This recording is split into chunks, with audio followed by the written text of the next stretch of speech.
The Pitskill.io Porsche Cup sponsored by SimQuips. 3 hours of pain. 3 hours of Bathurst. Sorry, it's a Freudian slip there. And tonight we have got, as well, the name suggests, endurance race here at Bathurst, where our intrepid Porsche Cup drivers will be taking on a driver swap race for 3 hours between the walls, up the mountain. This is going to be fun. And I am joined in the commentary box at the moment by Casper. Welcome, Casper. Thank you. Happy to be here. It will be fun to witness the 3 hours of agonizing pain that the drivers will be enduring. Yeah, this is going to be interesting. I'm after watching the Bathurst race last season, where I think all of our all the drivers who were in the top three up until about 5 minutes before the end of the race all slammed into the wall, and the driver in fourth place won the race. So yeah, if we can have 3 hours of that, this is going to be fun. But while we're here, I think it's probably a good opportunity while our drivers finish their outlap and start the proper flying laps, if we just go through our running order for tonight. So, watching now, we've got Team Brap, which is Samuel von Liebenstein, soloing tonight's event. The absolute mad lad. Good luck to him, I say. I think we have a bunch of mad lads, to be honest. We do. We've got the E1 Simsport, which is Berthard Bendel and Owen Huxtable. Could be a interesting pairing. Not seen Owen running the Porsche Cups as of yet. So if he is available, he said in chat that he wasn't going to be available, but yeah, I think he said that he couldn't run 20 minutes without crashing, so that will be interesting to see. After watching a lot of these previous Porsche Cup races, I think he's not the only one. So he'll be in good company.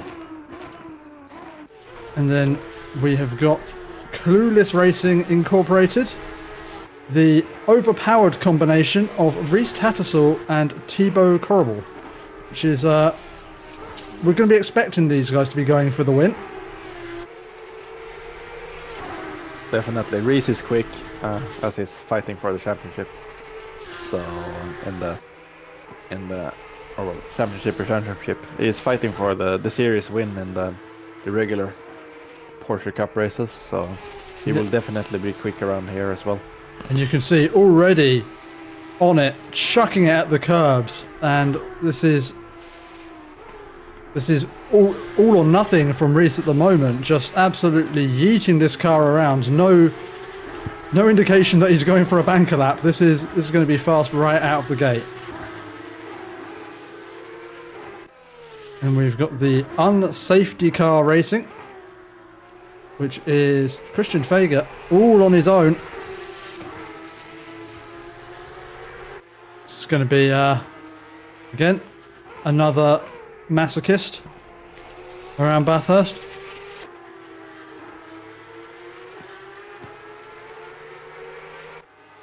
Currently in P2, we have got Matthew Parry of the creatively named Porsche Motorsport. I can't see this team on the list. Paris Saint-Germain. So for some reason it hasn't put his team name in. Interesting, but yeah. Matthew Parry all on his lonesome. We then have Big Brain Racing. Again, another solo driver. Wait, no, this isn't a solo driver. This is a team of Milos Mishkuk and Rainer Athenstadt. Whoa! And that was, well, the first of our big crashes tonight into the wall. Certainly not going to be the last, but that was an impressive clout into the wall. And then we have SimQuips, which is the combination of Sam McCarthy and Chris Wright, two fierce competitors in the Porsche Cup series, especially last season when they were fighting right at the top of that for about 3/4 of the entire series, only to be overtaken in the final few rounds by Rhys Tattersall. But it's going to be interesting to see them both in the same car. And we've got another Porsche Motorsport team. So this is going to be another one where it's not picked up their team name. Martin Klassen. Let's see if we can find what his team name should be. This is Big Brain Racing 4. Again, another solo driver is Martin. I think it might be when they use the default livery, it doesn't use their team name. Interesting. One to feed back to man of many hats, Mr. Chris Wright, who's also the creator of the Pitskill Livery Sync Tool. And Klassen absolutely sending it on this lap. Close as close as you want to be to the walls. Yeah, I mean, every millimetre you get closer, you are going to be using more of the track, upping your potential to go faster, also upping your potential to absolutely destroy your car. So, Klassen looking fast anyway. We'll move away from him before we invoke the commentator curse. And yep, I have realised I do need to run the PitSync tool to get the liveries for this event. So don't worry, I will have that done before the race. But yeah, so now we've got a few blank liveries. One of which is Carmageddon Racing, which is Luke Tramner and Kevin Mulder.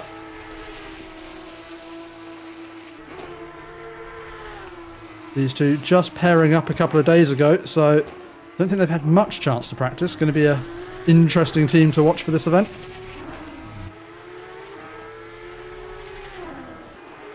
And we have the Le Mans winning bakery team. Again, one which isn't matching with some signed up team. Who is this?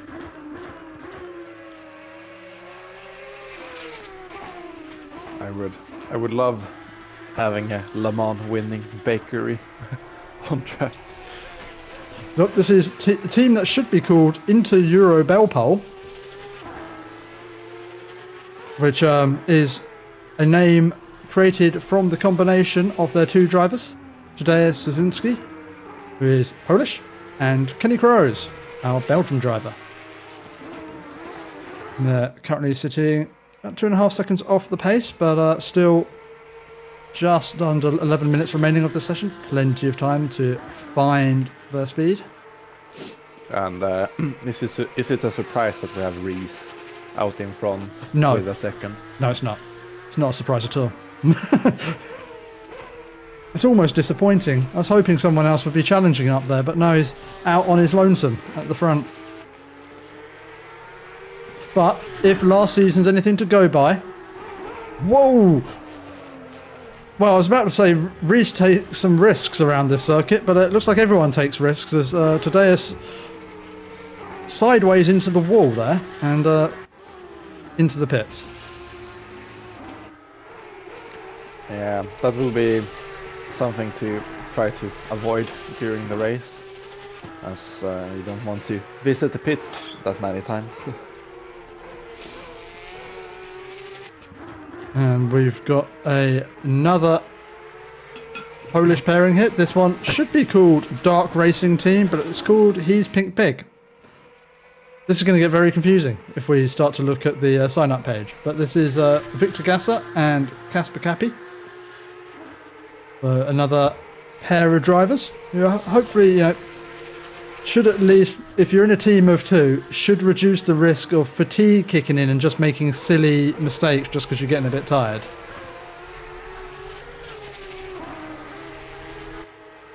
Yeah, definitely. Driving 1.5 hours instead of 3 is it's probably better for your head around here. And Oh, and Zmoda, another driver who is on his lonesome for tonight. So it's going to be 3 hours, well, plus qualifying behind the wheel.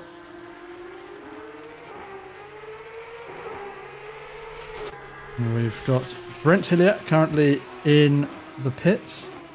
Another Porsche Motorsport. Brent Hillier on his own as well for 3 hours.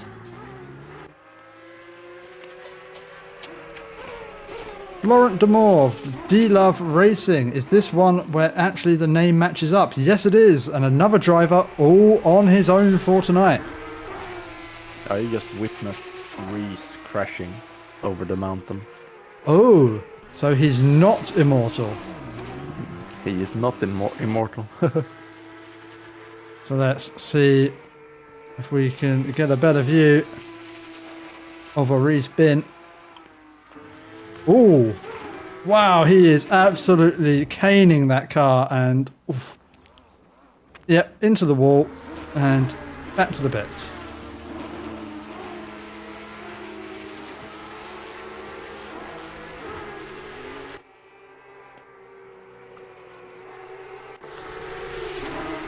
Next of our drivers we will have a look at is the team of Rookies United with Nitro and Gregor's Michalak.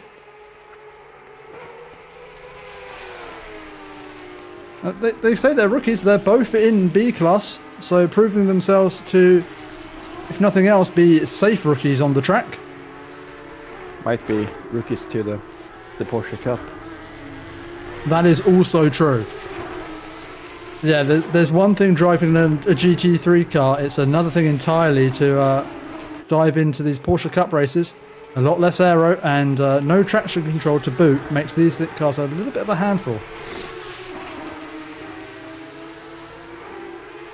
Got Prem Rossellini on a team which has absolutely no name, but I can tell you that Prem is also on their own.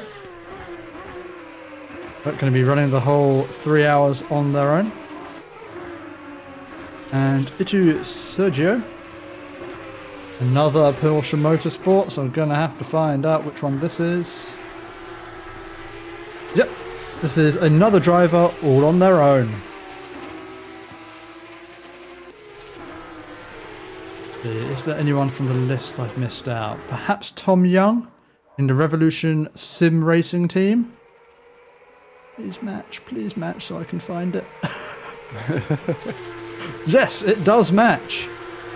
We have got another team here. So Tom Young, currently out setting the qualifying, but he will be joined by Imre Hovath. Apologies if I've mispronounced that. You could just look at the 13th team in the list. I could, but that would be too easy. Yeah. Actually, does it work out? It should work out like that. In theory. In theory. Now, have I been through... So now what I would usually do is go through this list and go, have I got everyone? By working out the team names, but they don't match.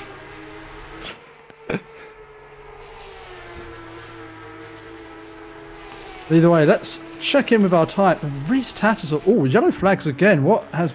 Oh, Reese is blocking the track. Let's see. What did he do this time? Reese is absolutely going for it.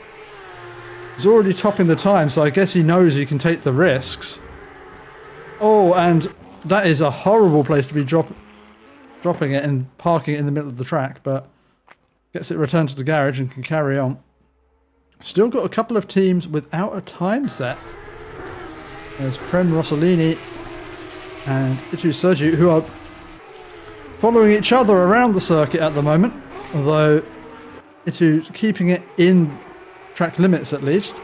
Rossellini has invalidated this lap. But no one looking like they're in a position to threaten Tattersall.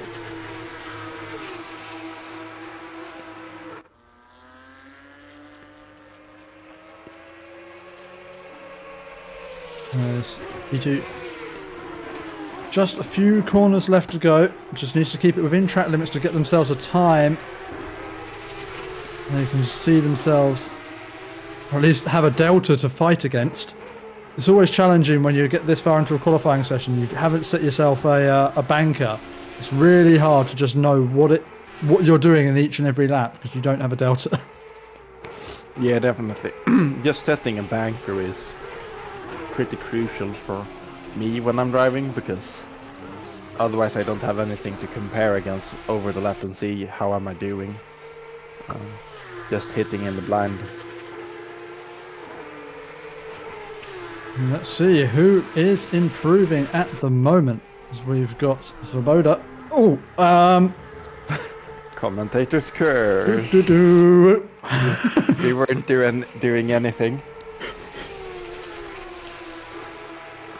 Klassen looking like they're going to improve their time. This is a solid fast lap, but still needs to make up over a second to get anywhere near Tattersall. That must be pretty dispiriting as a driver. You're sitting there in second place, you're feeling comfortable, and then you look and go, how much do I need to find? Oh, a second. Great.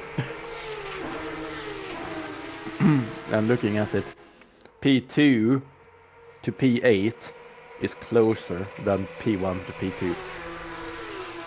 Yeah, it's insane the dominance that Reese Tattersall seems to have in these cars.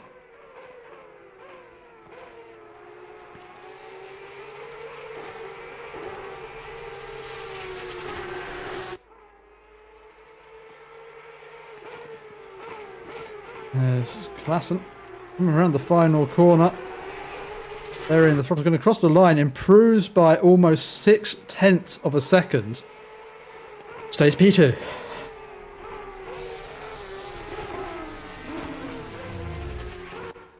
Oh, who else is looking to improve? Florent Demort. Currently 7 seconds down on the pace. Set by Reese Tattersall, but is finding some time. Losing a little through the chicane there. Such a technical final few corners on this circuit. Especially the heavy braking zone down into the chicane. Can win or lose a driver a lot of time. Much more across the line. Improves in time, if not in position.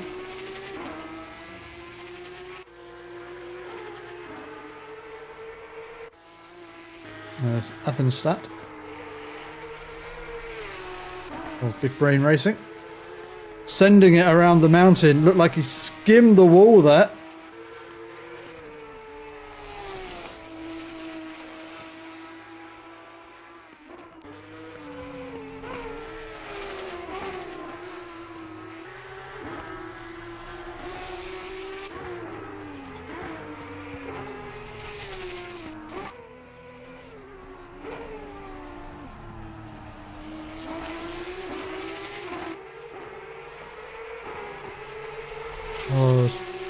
That shouldn't really be overtaking in qualifying, but I'm not sure if that is the car ahead just letting him go there. It looks like he did move out of the off the racing line.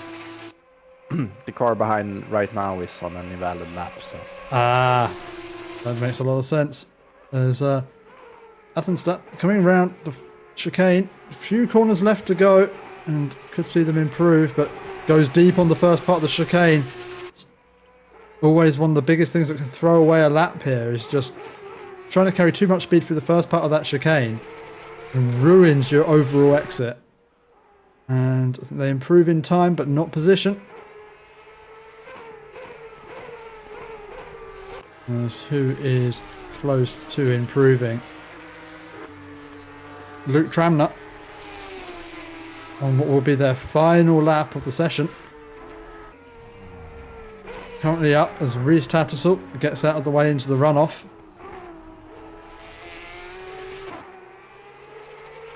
And it's quite close down in this part of the standings. Tranmere finds a couple of tenths in here.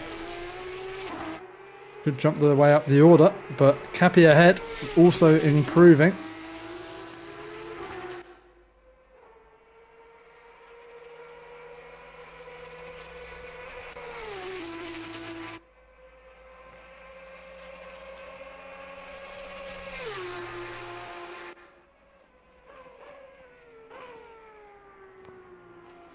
No, and that is too deep into the chicane. You can always tell by watching. Got my micro delta here, and you can just see anytime anyone's improving their time in the braking zone for the chicane that something is going wrong. So Just braking that little bit too late, and then yeah, and as you crest the hill, suddenly all of the grip goes, and there's nothing you can really do to save it. So as Svoboda comes around the final corner, crosses the line, is not going to improve in position. Just one driver who might be able to upset Tranma is Bernhard Bendel, crosses the line, jumps up to P9. The grid. Though we say congratulations to the drivers who have done well in this qualifying session, but it may matter for nothing because we do now have 3 hours of Bathurst ahead of us. And yeah, I can't see this being an incident-free race. But Rhys Tattersall heads the field by more than half a second. We will be back very shortly with tonight's race. And as our drivers start their engines, we are ready to get this thing underway. As Rhys Tattersall will lead the formation lap away.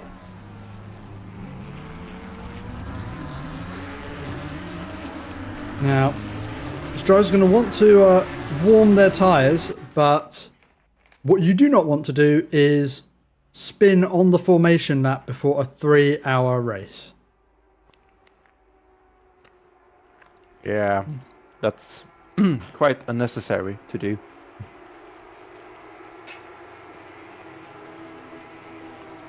So to remind you of our order for tonight's race, we have got Rhys Tattersall in pole position, followed by Klassen. Now I'm going to read out what their names are on the sheet, because that's what they've actually chosen as their name. So this is Big Brain Racing 4 in P2. In P3 is Young of gone and collapsed all of my teams now. I can't find them again.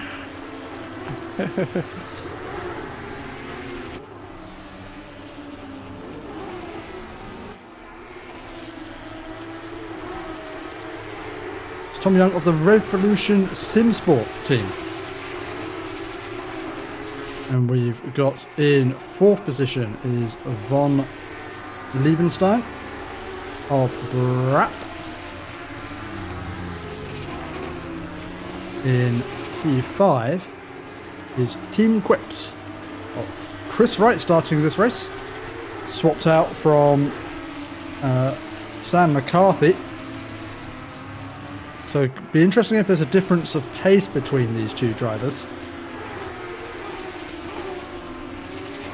As, well, either going to be trying to attack the cars ahead or trying to defend from the cars behind.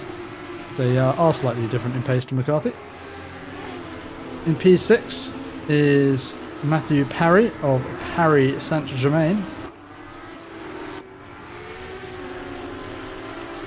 In P7 is Athenstadt of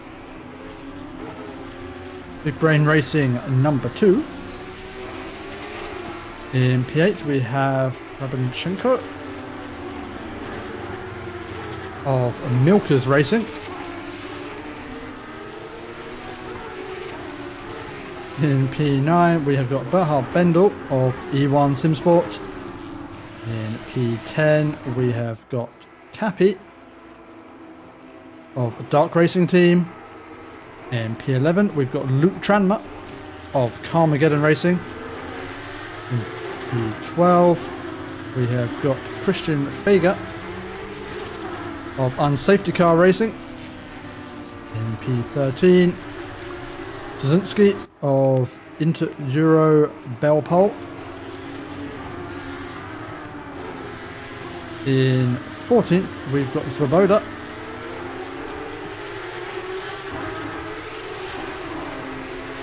of my team. Mikkel. Yep. Well, I believe it's in Czech, but I can't really read that, so I'm just guessing that says my team. Oh. Then we've got Mikulak of Rookies United, Hillier of SSR, the more. I'm going to have to be quick with this. Nope, apologies. I'm going to have to stop reading there because we're about to round the final corner. If you wanted your name read out, you should have qualified higher up.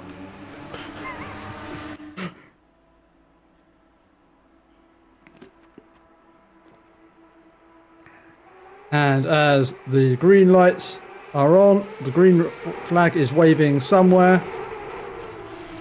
And Luke Tassel, Reese Tassel leads the way ahead of Klassen, who's right on his bumper. It's a long run down towards T2. Klassen taking the outside. Is he going to try and throw one around there? High risk maneuver for the first lap of a 3-hour race, and opts to back out of it. Probably sensible. Or as we got yellow flags behind. With Tranma and Szynski, what has happened here? It is Luke Tranma of Come Again Racing who's the first one to just get out a bit wide, gets a bit sideways. Collects Szynski, and Szynski nicely straightens out Tranma there. Helping him out. There you go, sacrificing his own race to help out a fellow racer. It's true altruism there. Klassen continuing to attack Tattersall.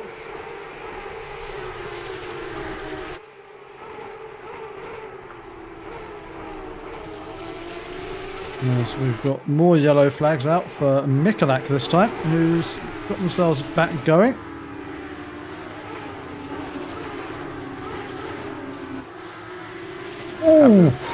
Oh! That car cannot be in good condition now. Wow, that was a hell of a hit with the wall.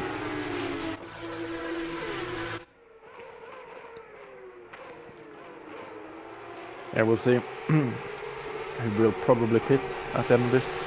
Yeah, I expect there might be a couple who will be pitting at the end of this first lap. But these Porsche Cup cars are made of sturdier stuff than the GT3s, it seems. It's from racing we've seen before. They can take one hell of a hit. As Klassen looking up the inside of Tattersall, backs out of it again. But things here seeming a little closer than they were in qualifying trim. As Klassen really applying the pressure. Only one car pitting. And this time Klassen's going for it. Trying to hang it around the outside. I think it has just dropped back in behind, but Klassen's showing that he's not afraid to go wheel to wheel in the early stages of this race. He's really trying to pressure his way past Reese. We got some close racing in the background as well as Matthew Parry and Athenstadt. Well, going side by side up the mountain. You don't see that all too often.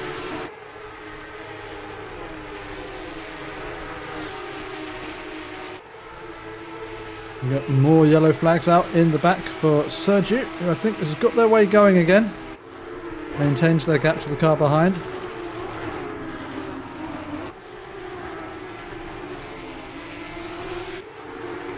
As Chris Wright going slowly.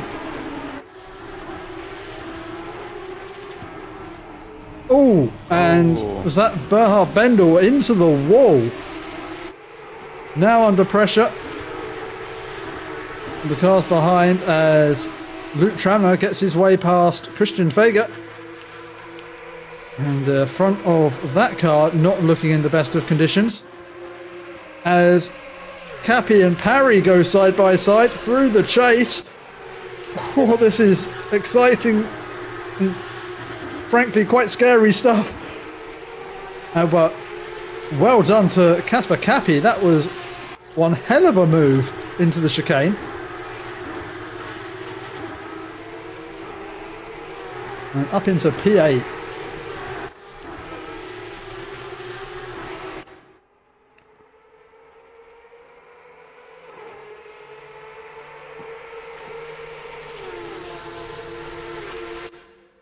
Oh no. Okay, but we're hearing from Owen Huxtable, a teammate of Bendel, I believe, that there was contact. Let's see if we can get a replay of that between car 4. There was contact between Klassen and Reese just now in turn 2. I, unfortunately, do not have the replay time. If I want to go find that, things are going to get a little bit glitchy. So, apologies, but this might help us later on.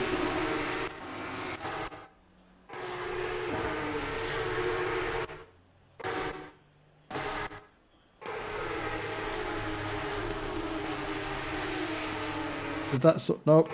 Okay, that sorted itself out. You should be able to click. It should list an incident. Yeah. Oh yeah, it did. It's just that it didn't have the actual Oh yeah. Oh okay. Yeah, there's a little bit of cars trying to go 3 wide through that. That was unfortunate, but doesn't look like the damage is hurting him too much. These as I said, these Porsche Cup cars are made of sturdy stuff.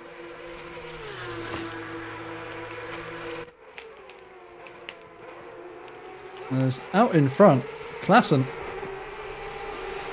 Keeping with Tattersall, probably a lot closer than we would have expected with their pace at the front at the in qualifying.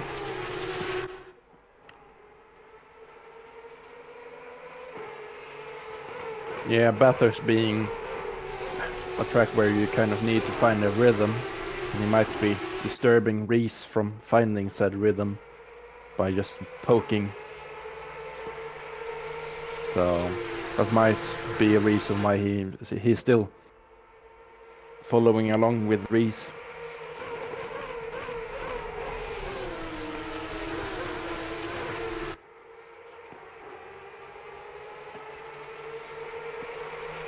As we've had a change for position down in P14 between Rossellini and Sergio.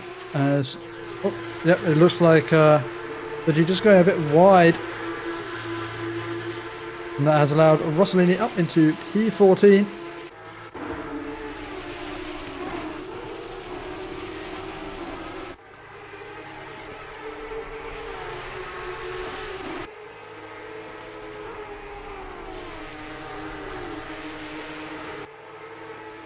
As Chris Wright seems to have picked up his pace after we saw him going slowly a bit earlier on.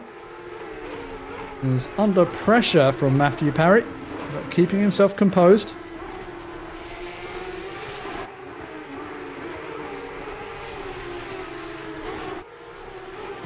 Didn't necessarily... Oops, sorry. Yeah, Reese has managed to build a little bit of a gap now. Of half a second. Up to the heady heights of half a second. Yeah, I thought it was going to be more than it actually was.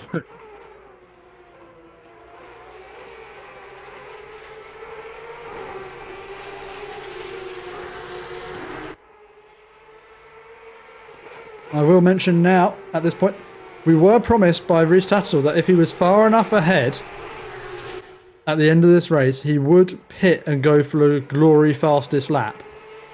Just so we have that promise in the bag. Oh, we've got Luke Tramner way off the circuit.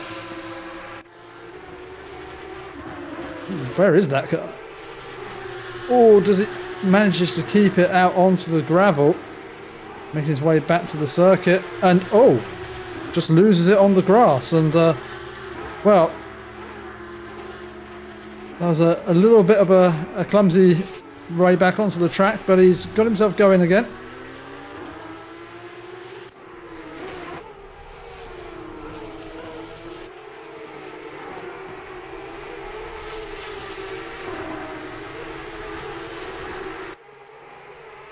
It looks like Reese is faster on the latter part of the lap and over the mountain, but Klassen is for some reason really quick in the first sector, because he's almost every lap he's right on Reese's rear bumper as we head into turn 2 and 3. Yeah, if we take a look at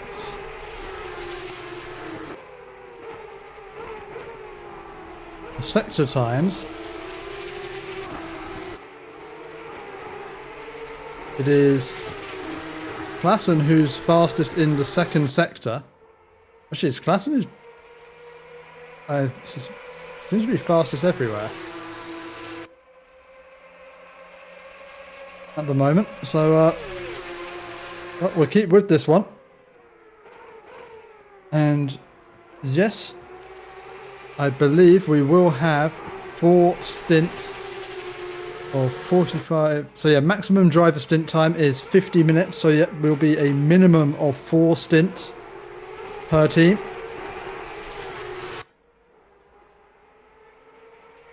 So if they're breaking that evenly, will be 4 45-minute stints per team. Yeah, no one's going to be able to stretch out to just do 3 stints unless they have horrifically long pit stops.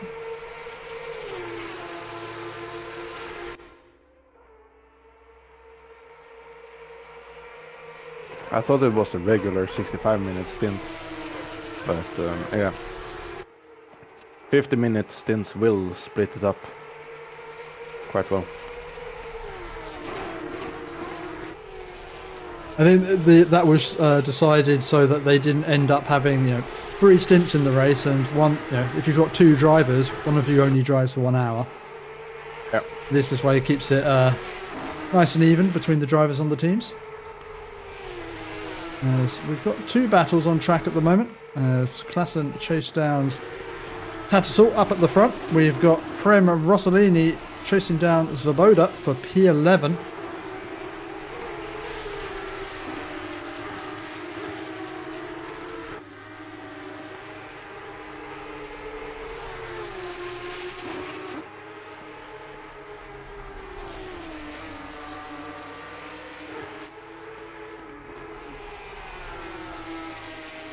Oh, these cars always look scary when they kick the rear end out round a corner at this track. Any hint of a slide, there's always a possibility of sending the rear end into a wall.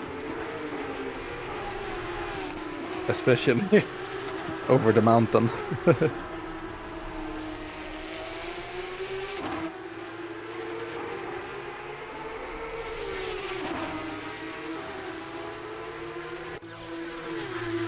I'd be interested to see who has decided to sacrifice their in the mountain pace for the straight line speed.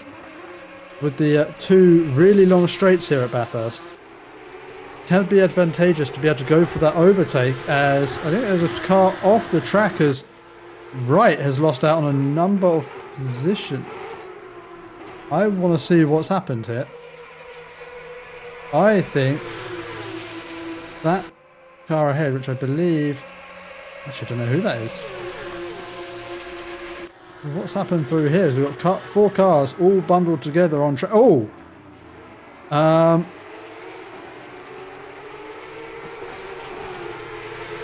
quite sure what's happened there, but that was quite the bump. Was that? Not sure who that black car is.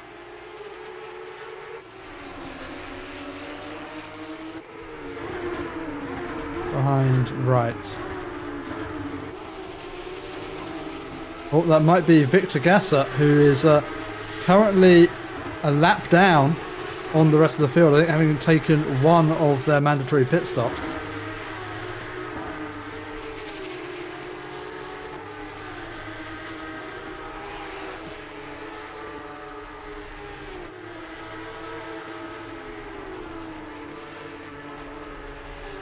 As Gasser off track again. As 2 cars make their way past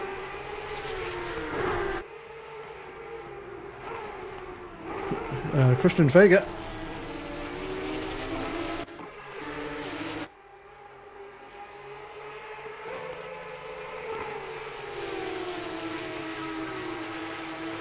What happened here? Oh, so it has to take 2. Oh wait, no, sorry, that was Bendel. Sorry, Bernhard Bendel. had to take to the escape road there over the chicane, and that has allowed Fager and Parry through. And Bendel dropping like a stone at the moment. Has just lost a further 2 positions while we've been watching that replay. What happened here? Down towards the chase. Both Svoboda and Rossellini make their way around the outside.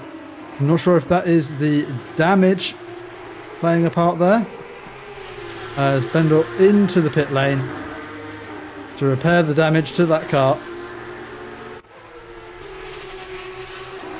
And wonder if they'll be handing over to Owen Huxtable.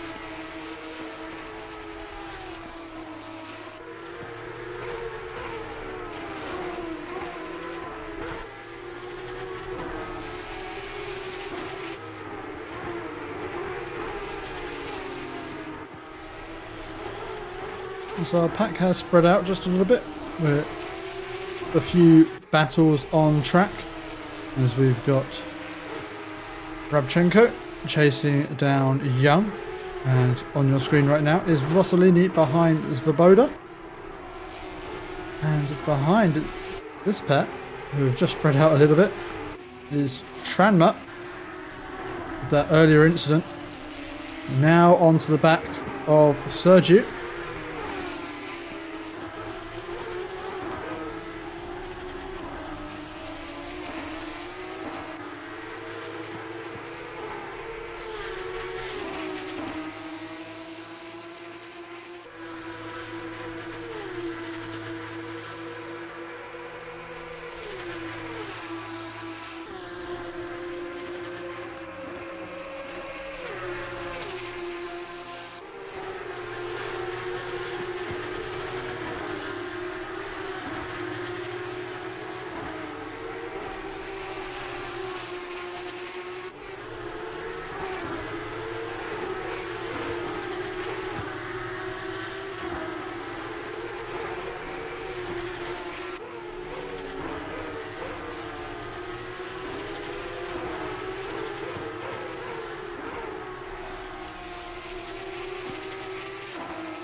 Tom Young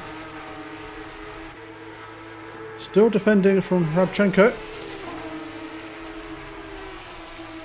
They come over Skyline. Oh, Young getting a little bit out of shape, but often appears that way around this circuit. Obviously, the closer you can get to the walls, the faster you can go, but with a 3-hour race and not that much into the stint, it's awfully risky to be pushing your car quite so hard.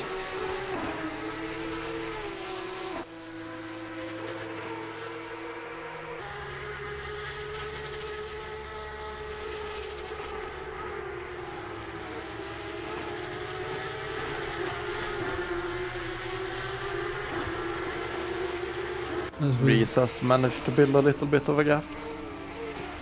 Yeah, we've got yellow flags just out for Svoboda, and are they just so coming over Skyline? This has been yellow flagged for quite a while, I think. It's like, oh, I take to the escape road.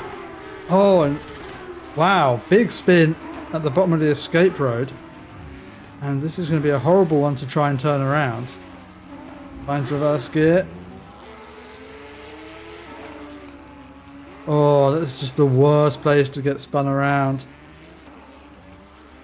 Just trying to find a free space to spin turn it, but does well to get out there.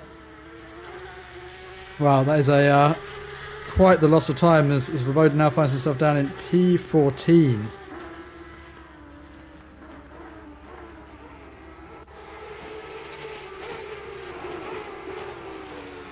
Svrapchenko has made their way past Young up into P4 in this race.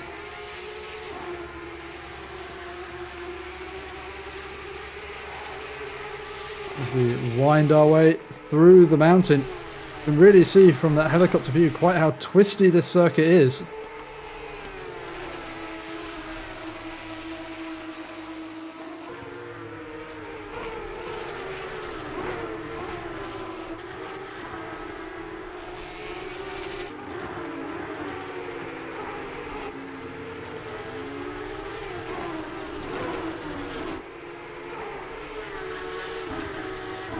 There's yellow flags out for Bernhard Bendel.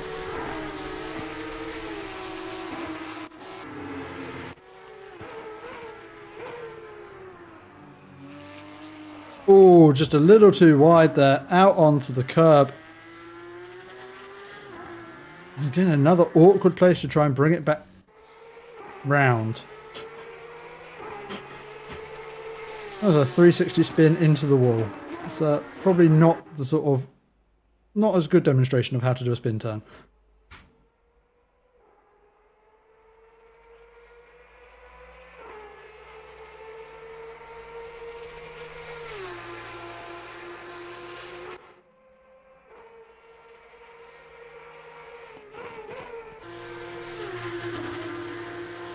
As we check back in with the battle between Tom Young and Svrapchenko. Still battling for P4.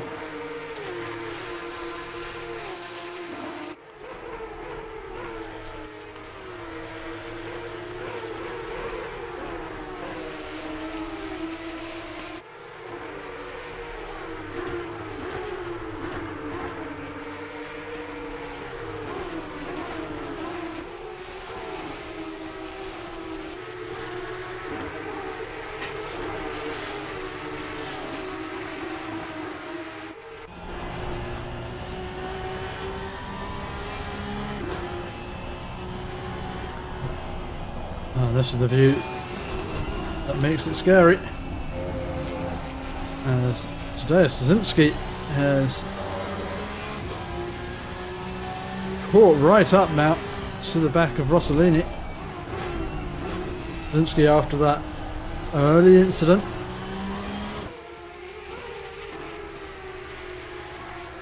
has yet to make their first pit. The only drivers to have pitted are our bottom 5, so Svoboda, Bendel, Michalak, Mulder and Gatcha.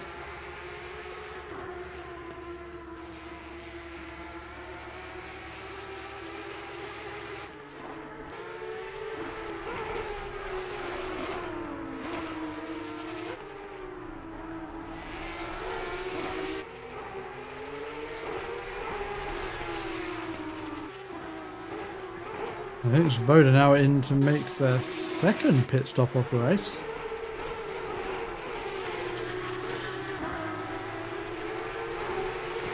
Well, actually, perhaps not. They have been stationary in the pits for quite a while now, so probably for that damage we saw them pick up earlier.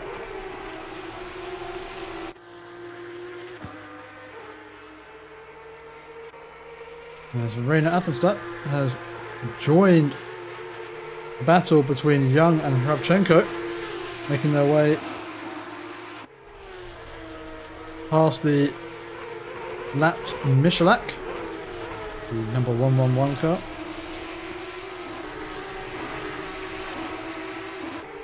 Just got yellow flags out for Bernhard Bendel as well. We see them there going very slowly. What's happened to Bendel? Already slow at this point, so seems like quite a heavily damaged car at this point. And just stopping, keeping out of everyone's way. That yellow flag lasting for quite a while. I'm not sure if there's potentially hardware problems there, because it took them a long old while to get going.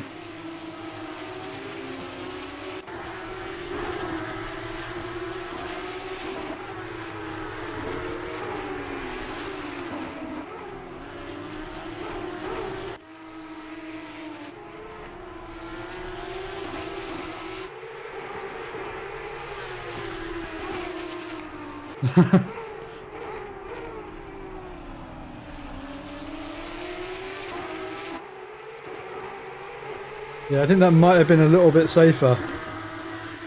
Owen, as you say, these Porsche Cup cars can be a bit of a handful. M2s might have just been the safer option, but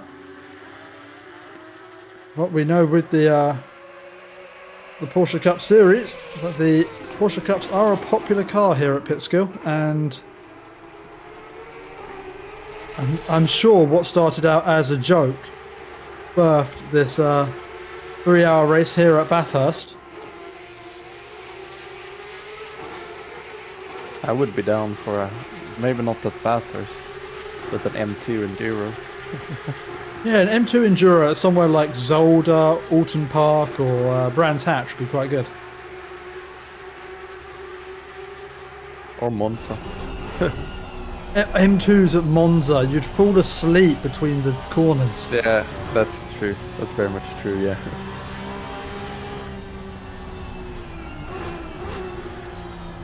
I remember the Super Trofeo Ferrari Challenge race at Monza. That was a quite interesting race because they're evenly matched on pace, but they find the pace on different parts of the lap. Yeah, I imagine it's one of those ones where in qualifying they're quite evenly matched, but then in the race all of the Ferraris make their way past the Super Trofeos just along the straights. Yeah, and then the Super Trofeo Get stuck. gets stuck in the corners.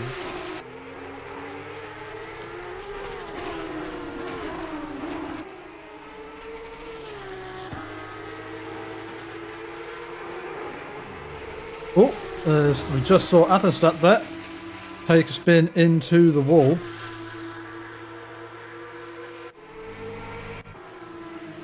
What happened here? Is it just getting a little bit too eager on the throttle? Ooh, wow. It snapped one way and then back the other.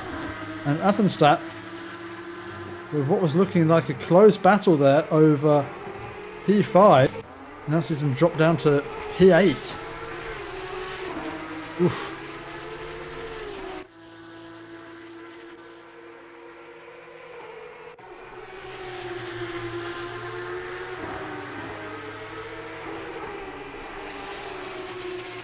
There's Christian Figure.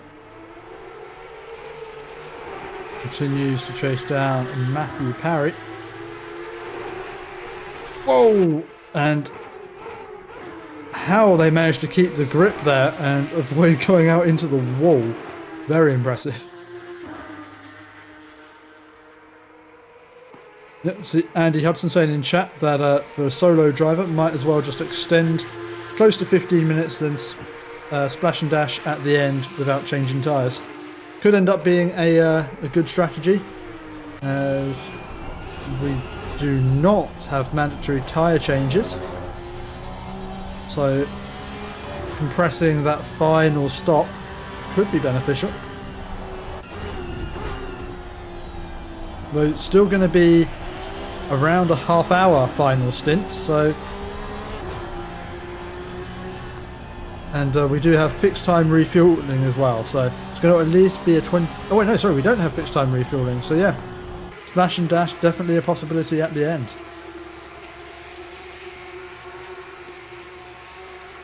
Yeah, definitely. The splash and dash would be something that would work.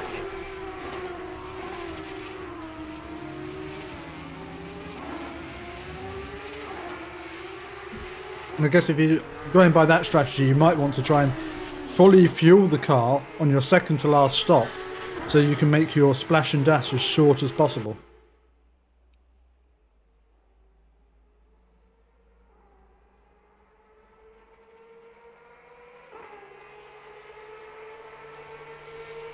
As we're checking in with Brent Hillier, currently running down in P13, is in a little bit of no man's land at the moment. He's got 20 seconds ahead of them, 40 seconds behind them, having already made their first pit stop. Oh, sorry, yet to make their first pit stop of the race. So could end up somewhere in that pack of cars behind them when they do make their pit. that 40-second gap behind, or may actually end up leading that pack. As we've got yellow flags out for Suzuki. Again, drivers just getting caught out by that runoff at the, by the braking zone into the chicane after the chase.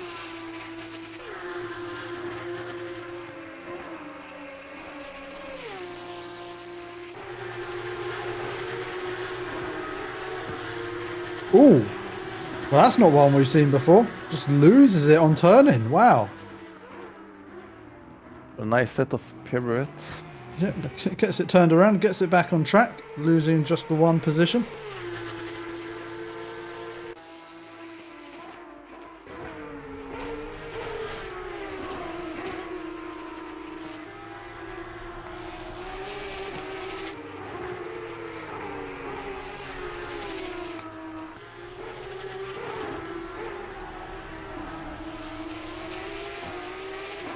After losing that position a few laps ago, Tom Young been keeping with Rabchenko for a long time now. Rabchenko's not driven away since they got that pass made, and he's just going to have to absorb that pressure.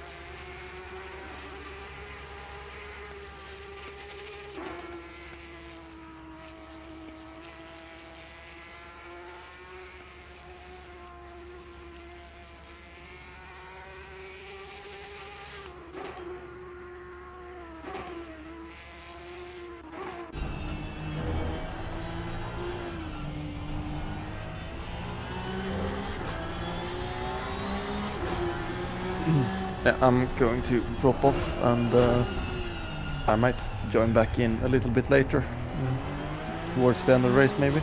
No worries. Thanks for joining us, Casper. If anyone else wants to join on for some guest commentary, just drop me a ping in the Discord, and yeah, we'll make it happen. Good luck, and talk to you later. I don't think it's me who needs the luck. I think it's the drivers. Well, good luck to you, so you're not falling asleep or something. That's fine. Let's put it on auto cam. If I fall asleep, the stream will continue. Yeah. Catch you later. See ya.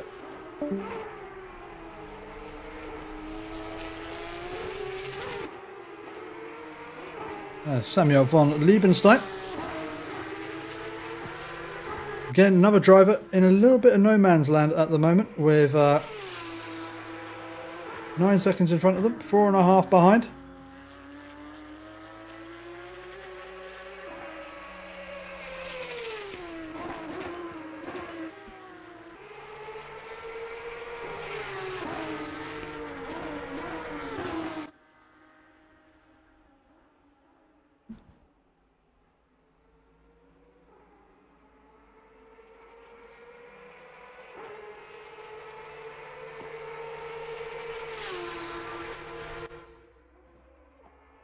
There's Christian Fager keeping close with Affenstadt.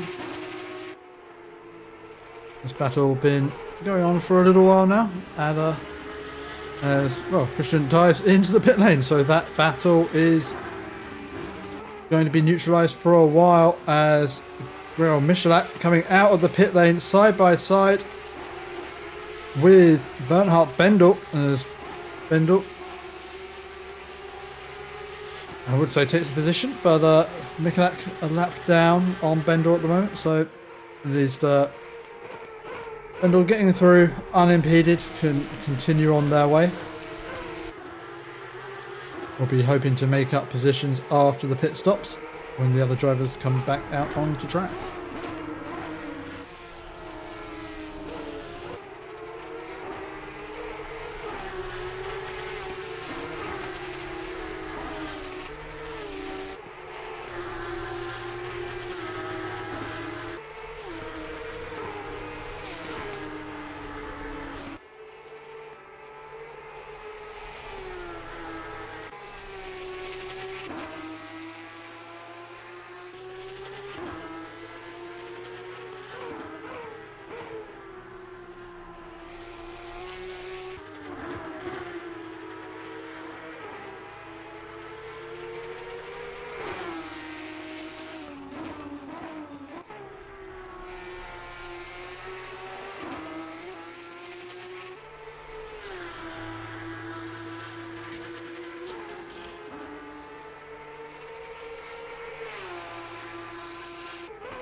Szynski has caught up to Rossellini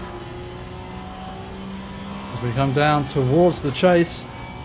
Szynski not quite close enough to be effectively in the slipstream, although these Porsche Cup cars can be a little bit draggy. Very much benefit from being in the slipstream.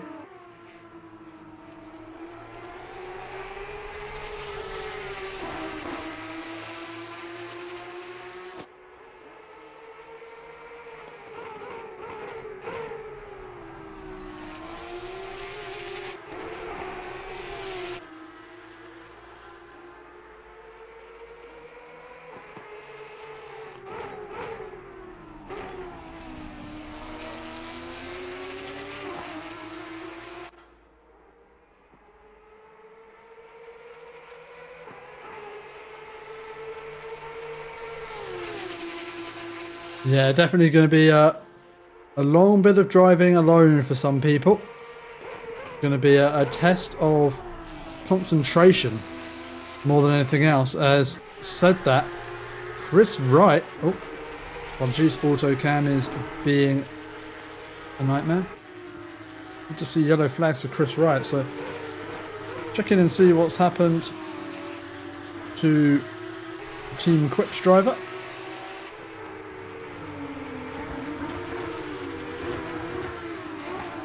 Whoa, big slide. Oh, it was almost amazing.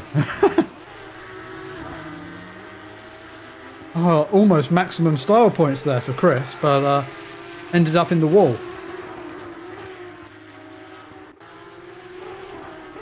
He knew that the stream was getting a little bit, a little bit sedate and wanted to put on a show for the audience.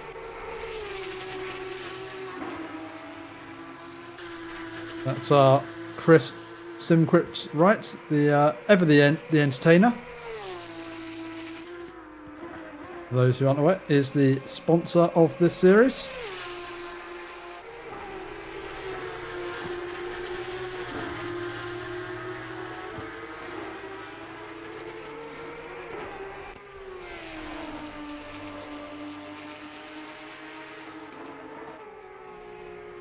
So that is Florent Demore catching up to the back marker of Gatcher, who, well, flies over the runoff area at Skyline and somehow keeps it out of the wall. Gatcher having a little bit of a mare in this race. As we've got the yellow flags out for Hilliard, who is backwards where we saw Svoboda before. Coming down through Skyline, oh, ends up having to skip over it. Oh, can't get the car slowed down. Spins and pointing the wrong way. And that is a nightmare situation to be in. Very hard to get the car back pointing in the right direction from there, and returns to the garage.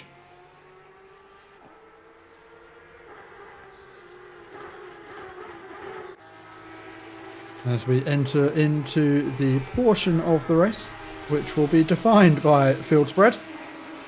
Closest cars together on track are close because they're passing past someone in the pit lane. So we'll leave auto cam on for a while and go to a little bit of a commentary break, but we'll be back soon to pick up this Pitskill.io Porsche Cup sponsored by SimQuips 3 hours of Bathurst.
And with all the drivers having now made their first of their pit stops, we have got a change in the running order. With Klassen having, well, obviously taken their pit so quickly, they have picked themselves up a stop-go 30 penalty. So although they currently have the lead of this race, that is going to be short-lived, as within the next 3 laps they're going to have to dive into the pits and, well, have another pit stop, but without changing anything. So that is going to severely hurt their race, and could see them tumbling right down the order. Another driver, Van Dijk, is also holding on to a stop-go 30 penalty, and they're serving that right now. So we'll see where they fall down to. But one driver to really profit from this round of pit stops is Tom Young. Was running behind Matthew Parry earlier in this race. Now finds themselves... Sorry, not Matthew Parry. Was running behind... oh, who was it? This is the thing with endurance races. The drivers change, and now I don't know which team it was. Apologies. Give me 1 second. I will find which team was running ahead of Young. Ah, it is the driver who had to serve the stop-go 30 penalty. It is Van Dijk, who was teamed up with Hrabchenko. And that team now finds themselves down in P8 in this race. As I say, Tom Young inherited the lead from Rhys Tattersall and Thibaut Corrible. Corrible now in P2. Now to see what they can do to try and catch up.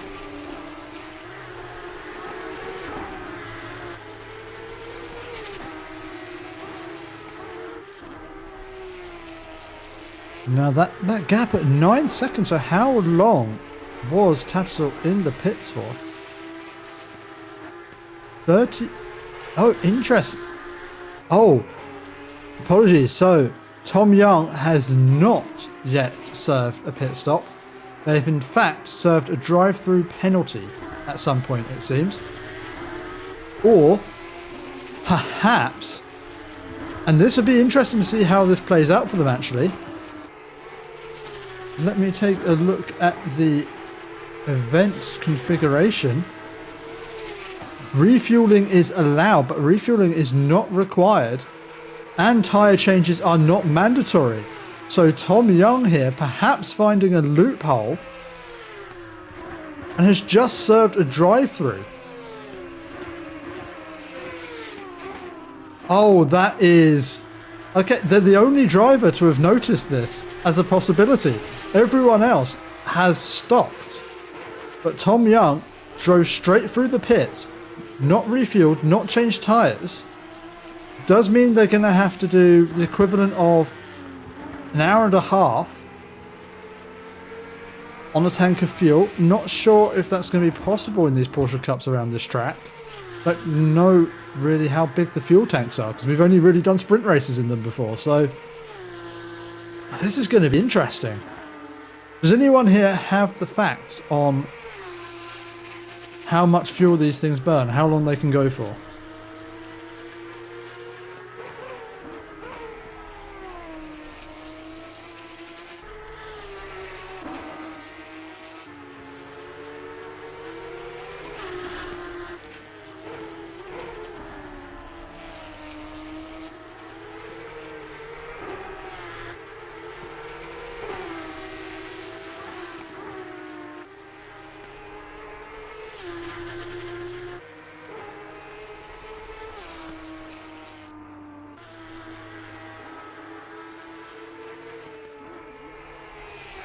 Ah. So that could well be something that other drivers will learn from, especially other drivers who have their teammate watching the stream. because Tom Young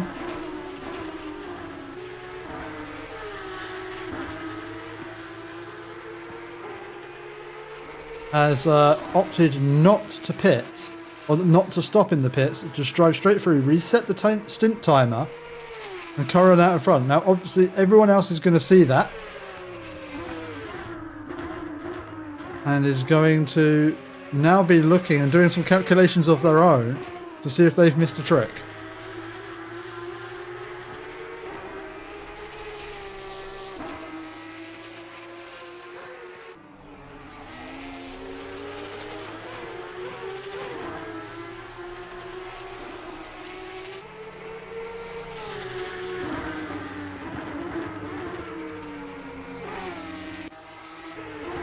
There's Sam McCarthy now out on track and putting their pace immediately to good use. It's caught on to the back of Van Dijk and Mizuki up ahead.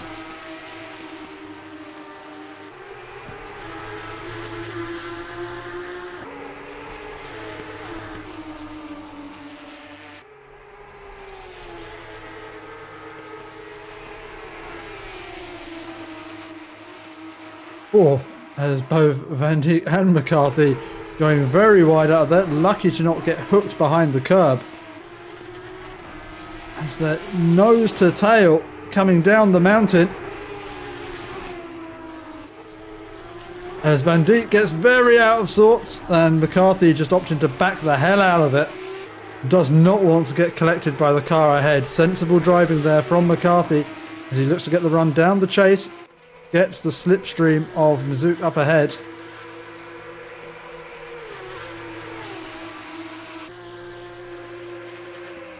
And Sam McCarthy up into P8 in this race.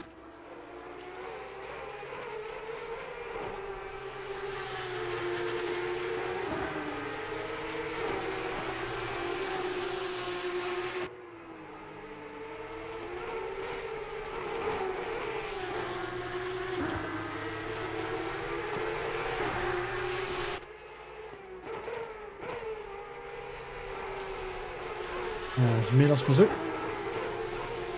The big brain racing team continues to lead this small train up towards turn 2.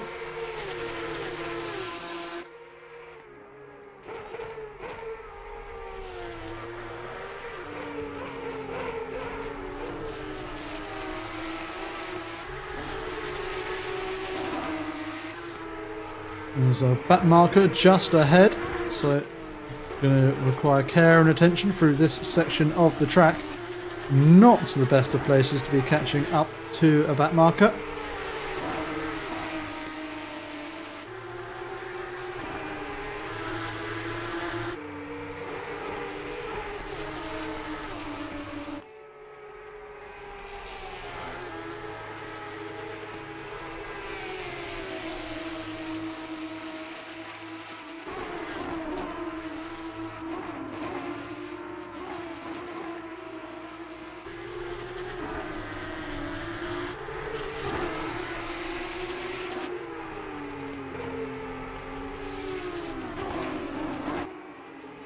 Well, as we wait for the cars to appear after what looked like a quite a chaotic final corner before the run down to the chase, and well, they're all pointing in the right direction as they come out of it, so not as chaotic as we perhaps could have feared.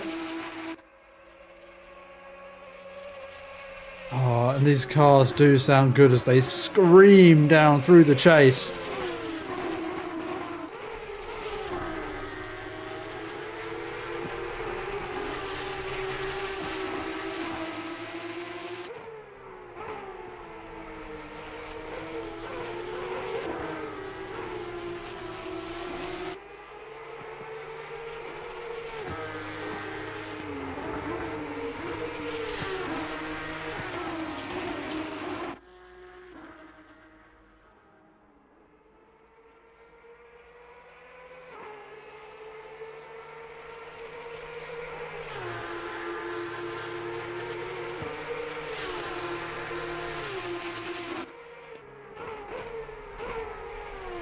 And Sam McCarthy looks to the inside as they're coming round up the mountain side by side. This is going to be a hairy moment for the two of them as McCarthy opts for caution. Not the nicest of places to try and run two cars side by side. Oh, as that straight into the wall. McCarthy backs out of it. They all slow this train down. There's going to be heavy damage for the car in front, as that was quite a clout into the wall, and has not got long to work out what that's done to his car handling before they head into Skyline. Always a sketchy thing when you know you've got a dangerous corner coming up after you've had a heavy hit with the wall. How is the car going to behave under braking? But Mishuk handling it well, and it's just got to hope that they don't have too much front aero damage as they run down towards the chase.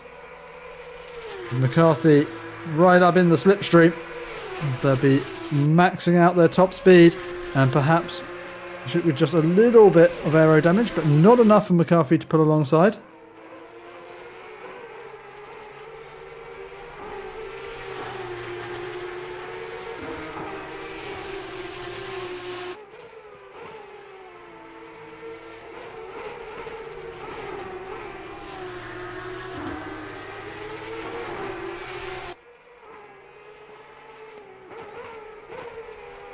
Oh, we've got yellow flags for Kevin Mulder. What's happened here? Comes around, heads around towards Skyline. Oh! On the brakes in the first part of Skyline. Takes the rear around, and that is heavy damage to the front of that car. As they bring it round towards the pits. Thankfully for them, they were reaching towards the end of their stint timer. So we'll just be able to take it back to the pits and not lose out too much.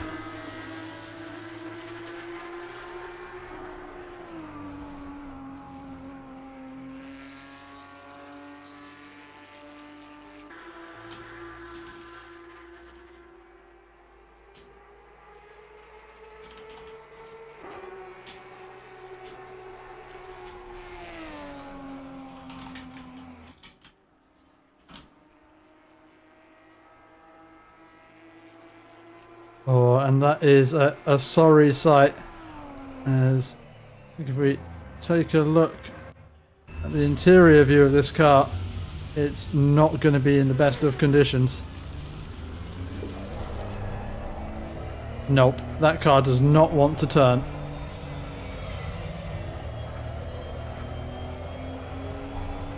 And I can see why Kevin Mulder is being extremely cautious as they bring it back round towards the pit lane.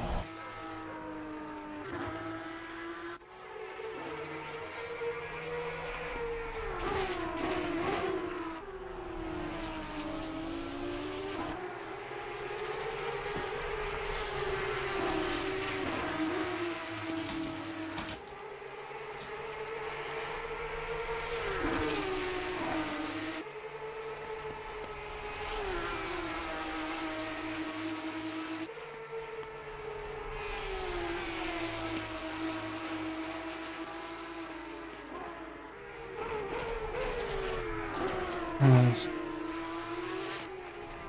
Matthew Parry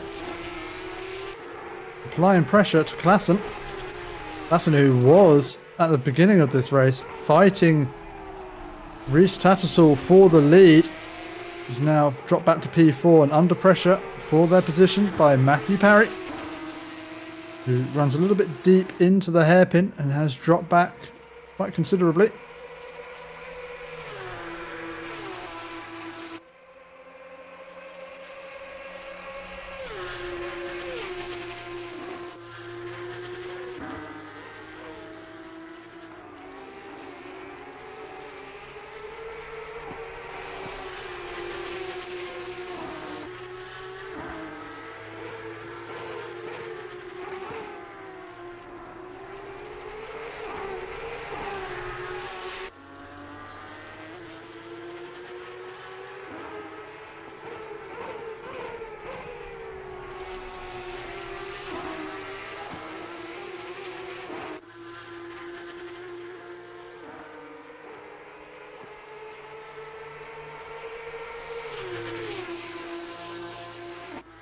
Parry continues to chase, looking like they've got the superior pace at the moment.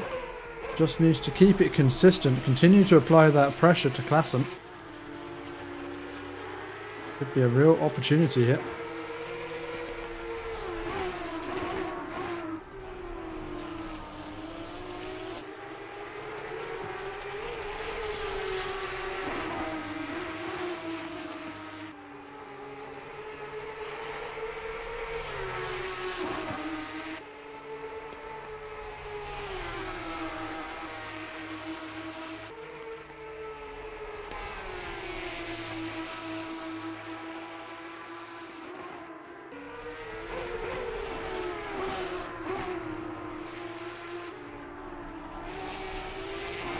These two seeming pretty confident in the machinery they've got under them, really throwing it into these corners. Again, oh! I thought Parry was running wide there, but Klassen even wider and into the wall. We watch this one from the helicam. Oh, I think it's Klassen maybe just got a tap of the inside wall, and that's what put them out wide into the wall. And now Matthew Parry up into P4 in this race.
And now that Parry has got ahead of Klassen, well, and assuming there's considerable damage to the front of Klassen's car, Parry has been able to pull away. The gap now at around 2 seconds. And yet again, we've got quite a bit of field spread within our pack. As we check in with Christian Fager, who heads down over Skyline.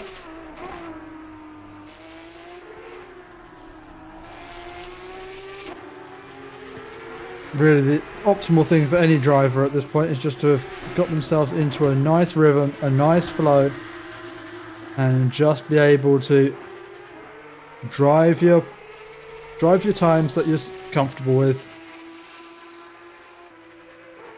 The worst thing is when you're just not feeling confident with the car and it's not behaving the same way every lap.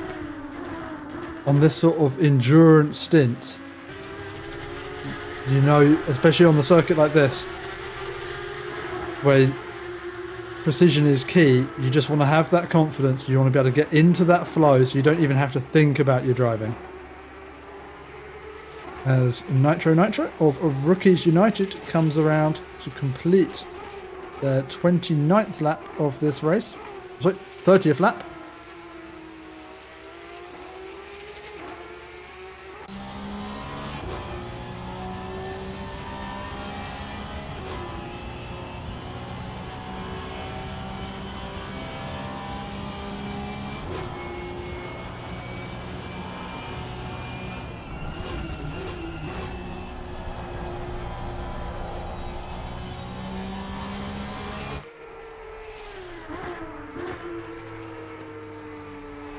You see quite a few cars carrying some damage with hits with each other or the wall, but just carrying on.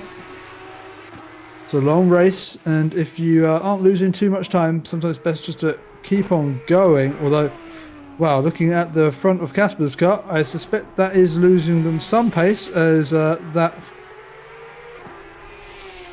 bonnet is gulping itself a whole ton of air That can't be doing the aerodynamics of that car any good whatsoever.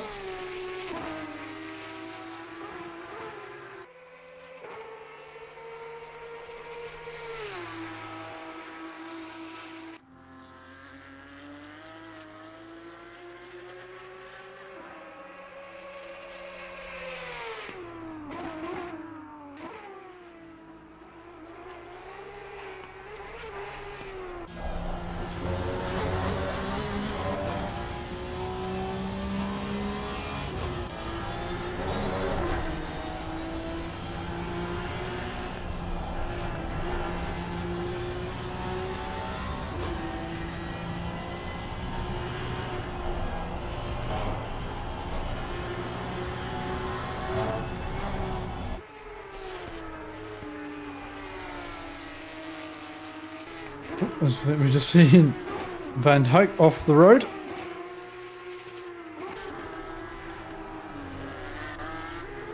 And that has allowed Michouk to catch up.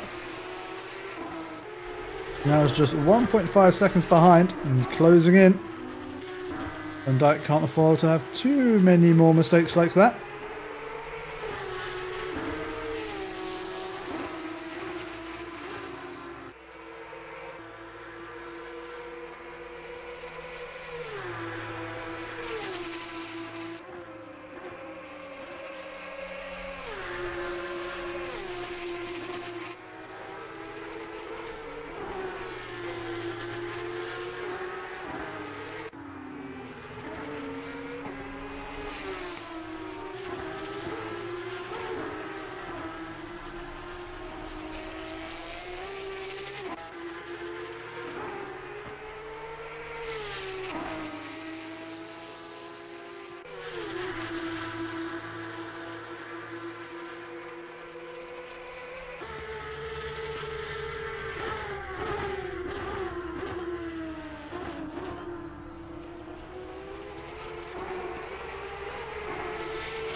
Michouk is closing in on Van Dijk still. Gap now at 1.5 seconds. They head back onto the mountain. We have seen Van Dijk making a few small mistakes.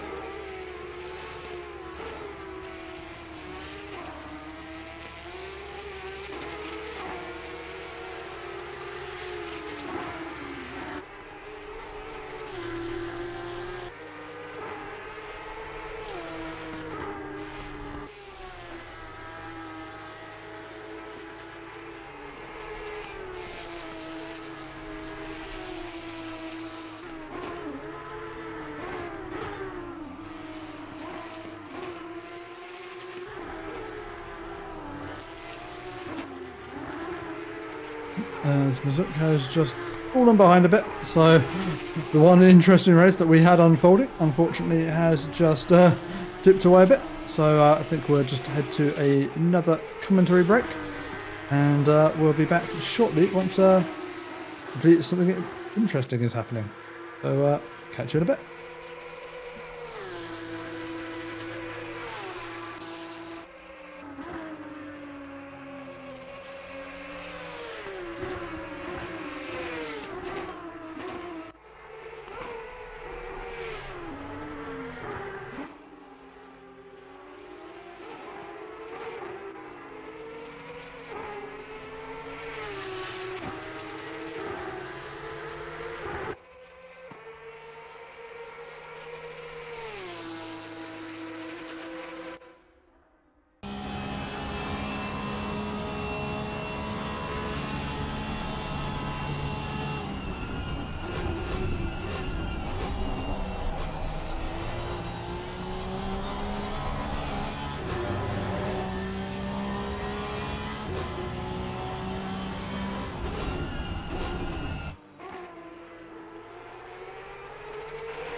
And it looks like we've got a race for the lead brewing here as Thibaut Corrible has caught up to Tom Young. Tom Young, who ran that drive-through earlier, rather than pitting and changing tyres or adding fuel, opted to drive straight past their pit box, resetting the stint timer, but not having to take a lengthy pit stop. But I'm not sure it's worked out exactly as they were hoping, as Thibaut is coming quick and fast as Tom Young off the track. Thibaut, well, I was about to say Thibaut through, not quite yet, but the car under Young looking like it's sliding around quite considerably. I mean, they're doing well to be up there considering the where they were running before the pit stops, down in P4, so that opting for the drive-through certainly played into their hands somewhat. They are ahead of where they were before, but T-Boat is chasing them down.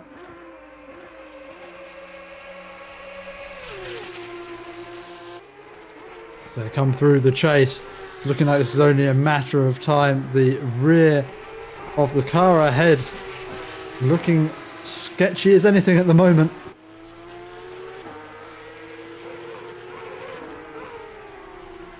But Young's just going to be hoping that he can hold on to this for a little while longer, because we are half an hour into this stint. If he can go up even just another 7 minutes, will get them to halfway in this race. And if they can be ahead or even just slightly behind the leaders at this point, this strategy might be showing that it is the better one on option to these drivers. Of course, everyone else will have seen this now. Will have seen how short a pit stop our leaders have had, and will be taking that calculation into consideration for the rest of the race. But it will be only the team of Young and apologies, I just need to find out. There's Young and Hovath, the only two who can get 2 of these drive-through pit stops in this race. So far, they're making it work for them. As Autocam decides we need to go and look at a car off track.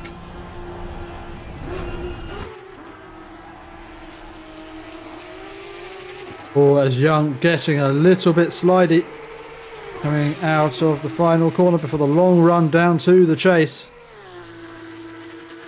But as it stands, Young holding his own, out in the lead.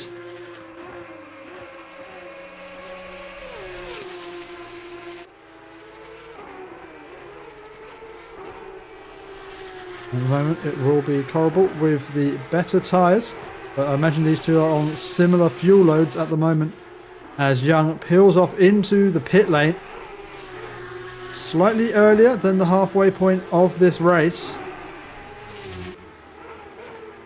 Wonder how this will affect their strategy.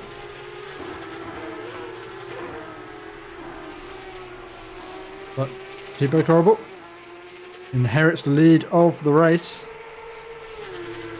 and will be having to make their second pit stop relatively soon.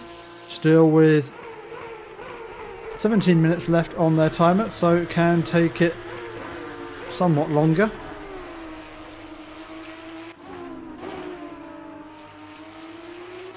There's Tom Young in the pits. Christian Fager, having just recently made their second pit stop, is now chasing down Van Dijk, who's also made their second pit stop. And they will be hoping to be battling with McCarthy after the pit stops. Actually, sorry, no, they won't be battling. They should be ahead of McCarthy, hoping to potentially be up in P5.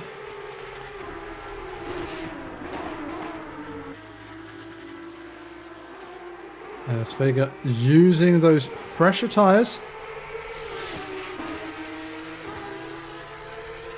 Van Dijk, although they have made 2 pit stops, is currently 36 minutes into this stint.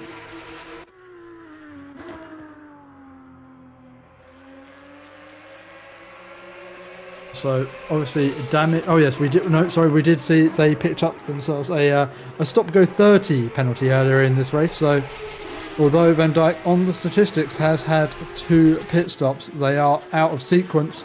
We'll be needing to come into the pit stop sometime in the next 5 or 6 laps.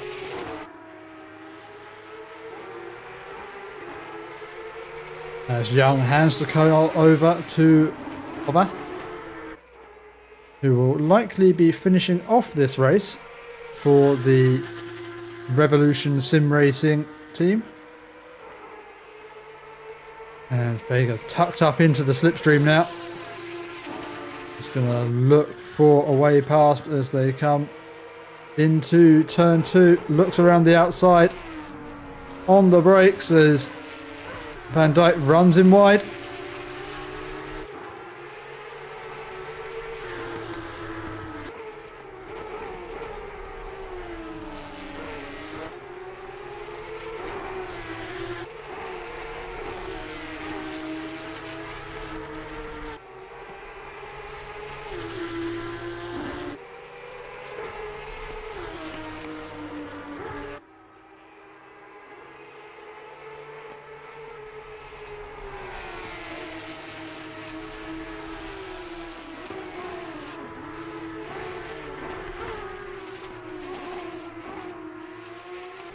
Well, Vega looking like he's got the pace over the mountain, but such a hard place to try and affect a move. And by the time they get round down to the straight before, oh, as Van Dijk runs wide, and that has allowed Vega through. We check that from the helicam again. So Van Dijk just gets a little bit of a snap, runs out wide. I think just about manages to keep it out of the wall. And that has allowed Vega through up into P6 as Van Dijk moves out of the way for Corrible as he makes his way through to lap the cars in P5 and 6.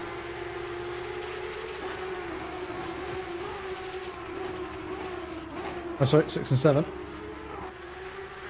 As McCarthy continues on the way.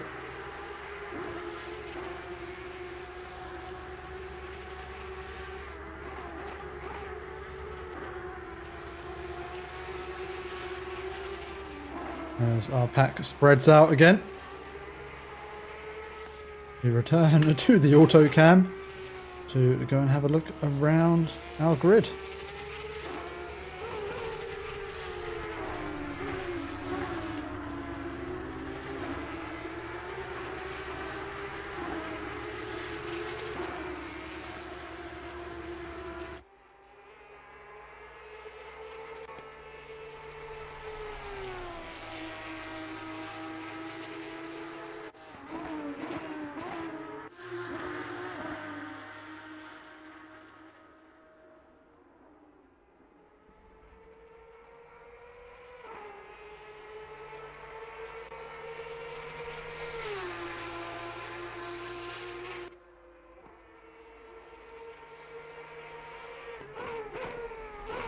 Casper Cappy still running around. It's currently down at the back of the field, but it's 23 minutes into this stint, and the car is looking in a decent condition after their earlier pit stop. So getting into a little bit of a rhythm, it looks like, and keeping themselves out of trouble for now for the last half of this race. Still getting awfully close to the walls. You see the earlier instance hasn't instilled too much fear into our driver in P16.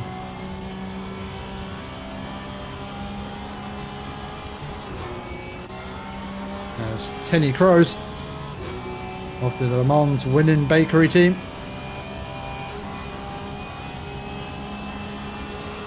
is closing in on the back of Mizook. Some damage to the front of that car. It doesn't seem to be slowing them down too much in a straight line though. As they come round towards the final corner, Mizook dives into the pit lane and Kenny Crows inherits P8.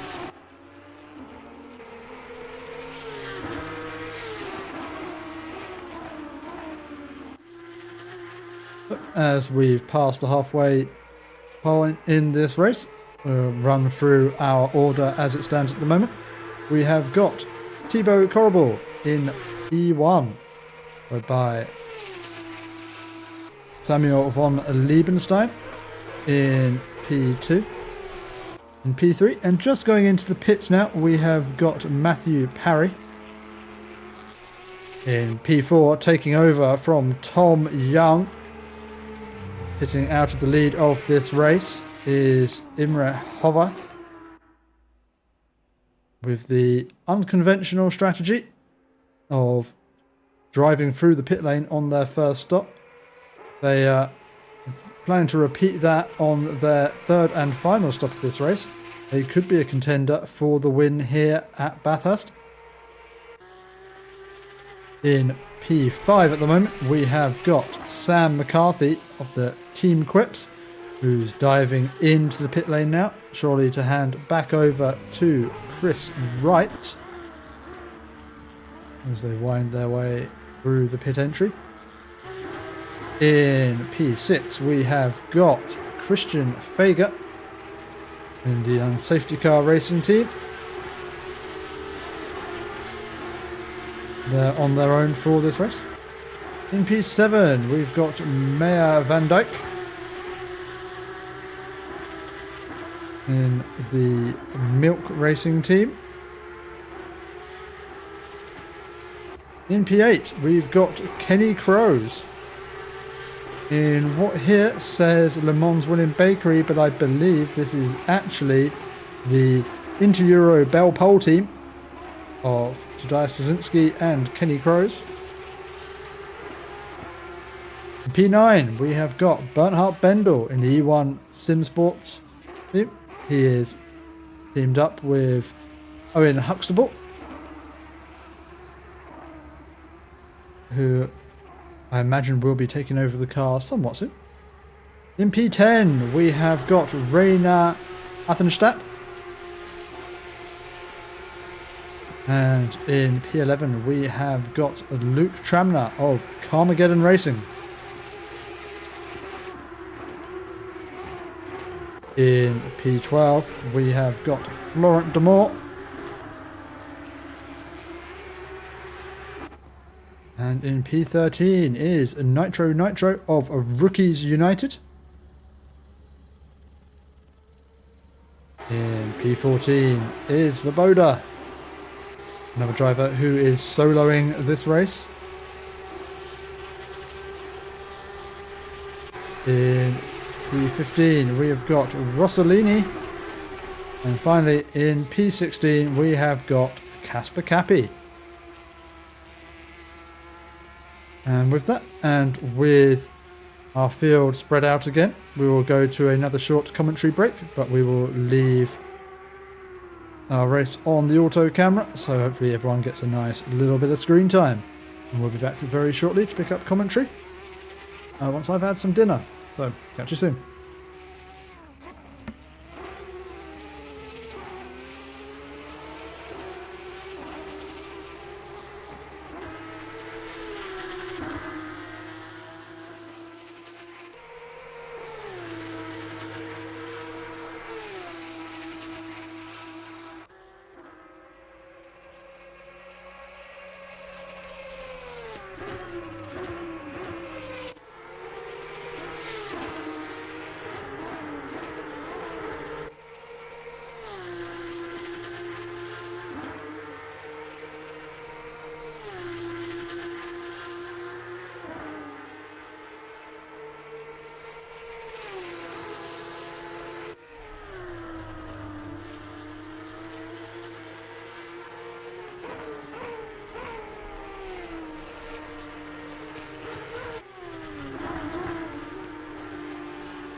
as Chris Wright finds himself under pressure now from Robchenko.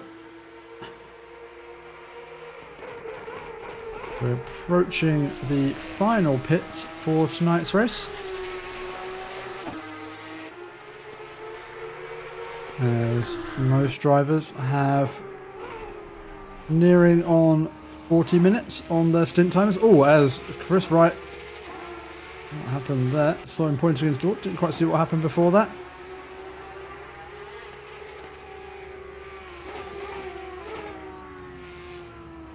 Oh, just a touch of oversteer, and Chris loses it by himself, and that has allowed Robchenko to come up the inside and up into P5. A costly mistake there for Wright, who will be looking to make their third and final pit stop of this race shortly, and maybe handing the reins back over to Sam McCarthy, who sits in our stream chat at the moment.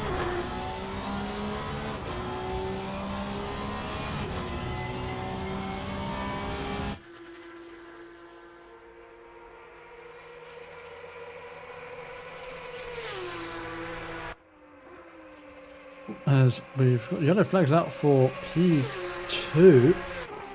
What has happened to Samuel von Liebenstein? Again, coming through Skyline. It's been a area that's caught out a good number of drivers so far this race.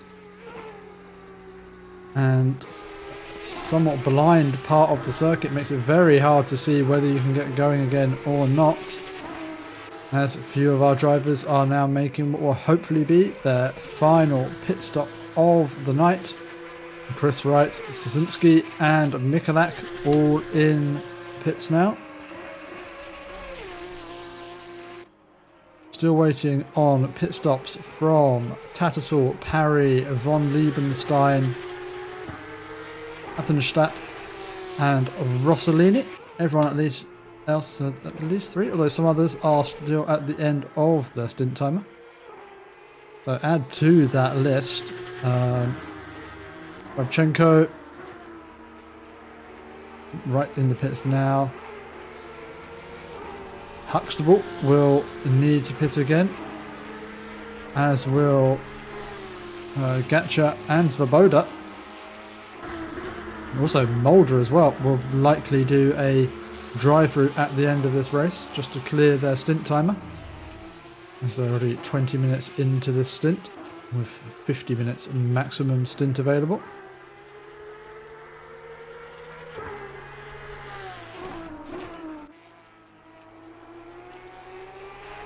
So far, Reese Tattersall and Thibaut Corrible having a exemplary race.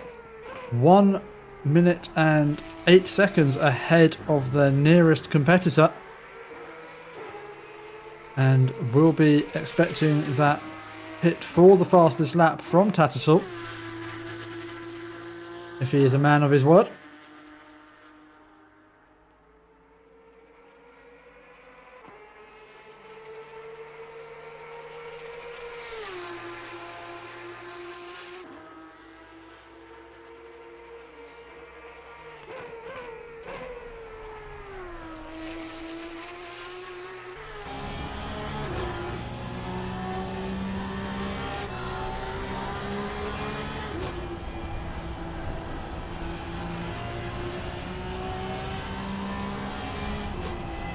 As we've got yellow flags out for Kenny Crows.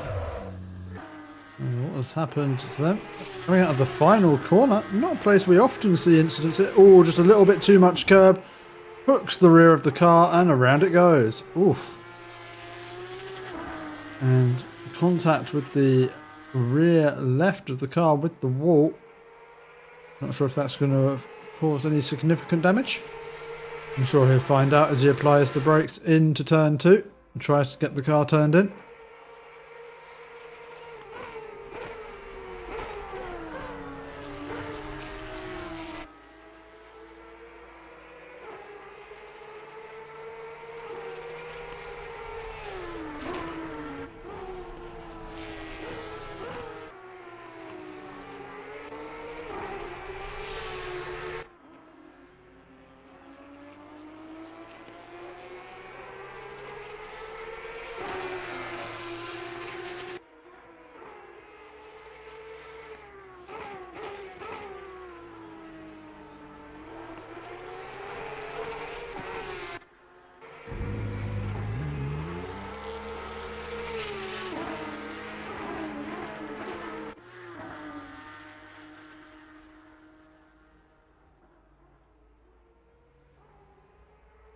as we see our race leader, Reese Tattersall, in the background.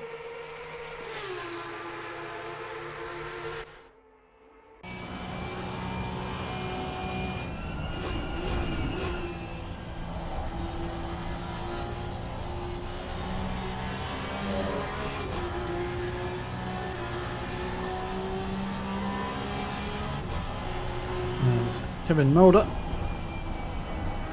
Oh, just barely keeping it out of the wall and running very wide over the top. Hopefully no such issues through Skyline as they come down the hill.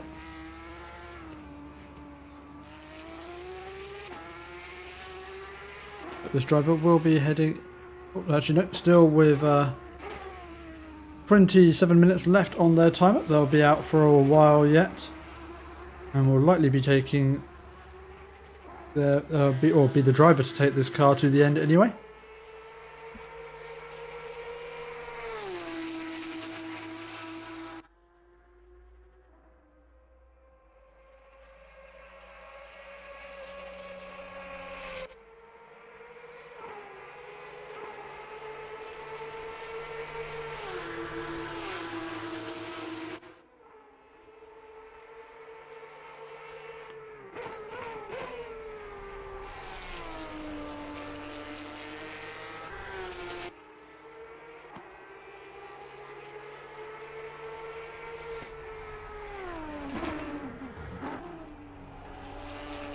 Now just waiting for Tattersall, Rabchenko and Huxtable to make their final pit stops. Oh, there's yellow flags out for Kenny Crows. Again, the bottom of Skyline takes another victim. Oh, losing it at the top. This is a crash that goes on for quite a while. As Kenny Crows tumbles down Skyline, gets its spin turned, and away they go again. Hopefully got away without too much damage in that incident.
As we've still got a substantial amount of field spread in this race.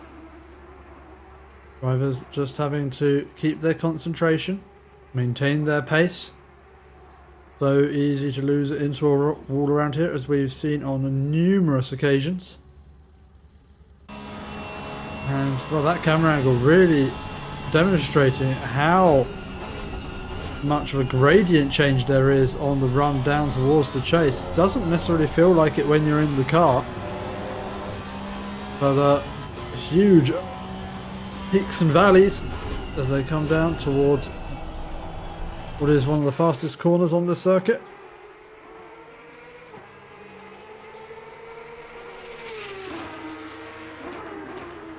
As Rabchenko is in the pits to make their final stop for the day. We're now just waiting for our race leader and Owen Huxtable to make their final pits.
As Van Dijk has taken over from Rabchenko and has emerged just behind Sam McCarthy in the Team Quips car.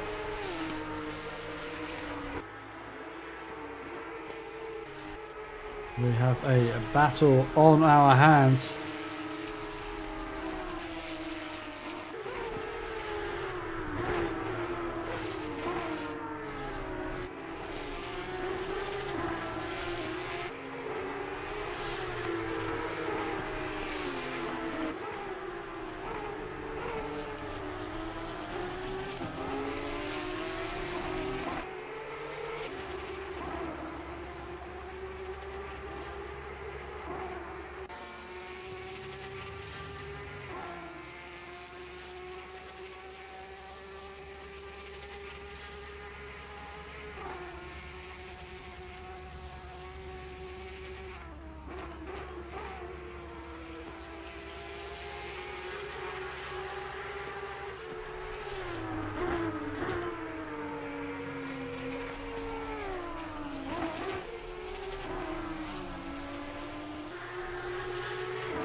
That's Kevin Mulder.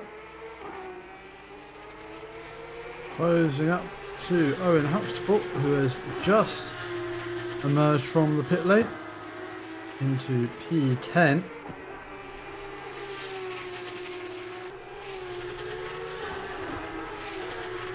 As our race leader Reese Tattersall heads into the pit lane to make their final stop of the race.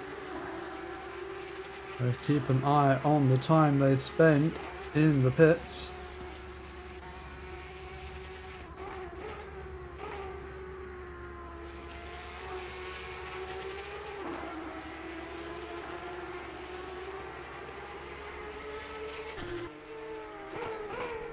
As Reese Tattersall yet to stop in their... Oh, has now stopped in their box.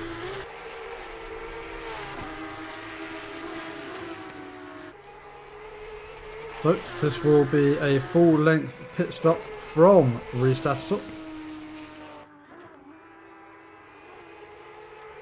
And that gap to Horvath is dropping.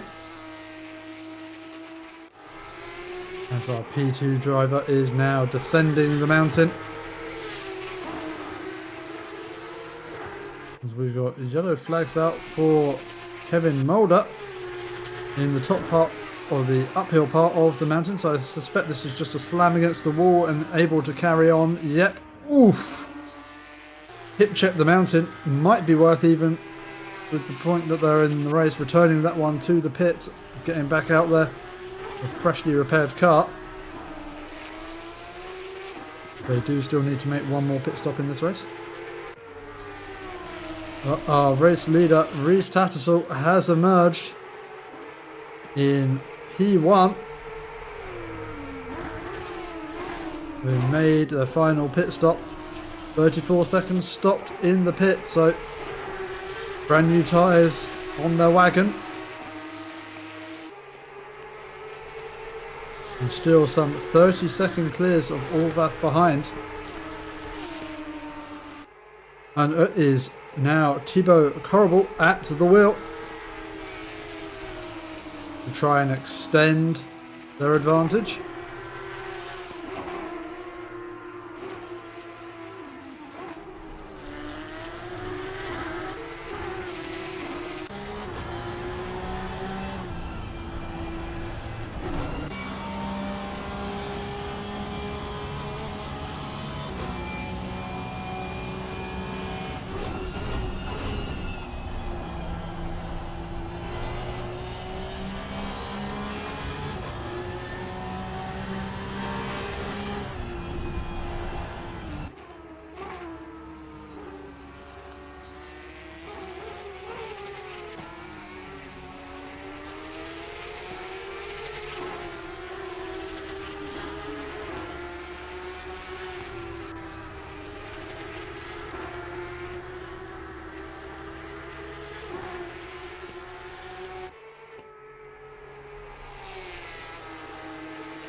We've got a car off the track in front of Sam McCarthy. That is Orvath, our P2 driver.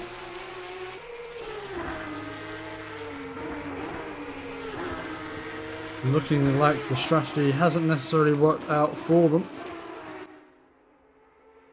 as they're now 30 seconds off the leader, and our leader with brand new tyres on their car.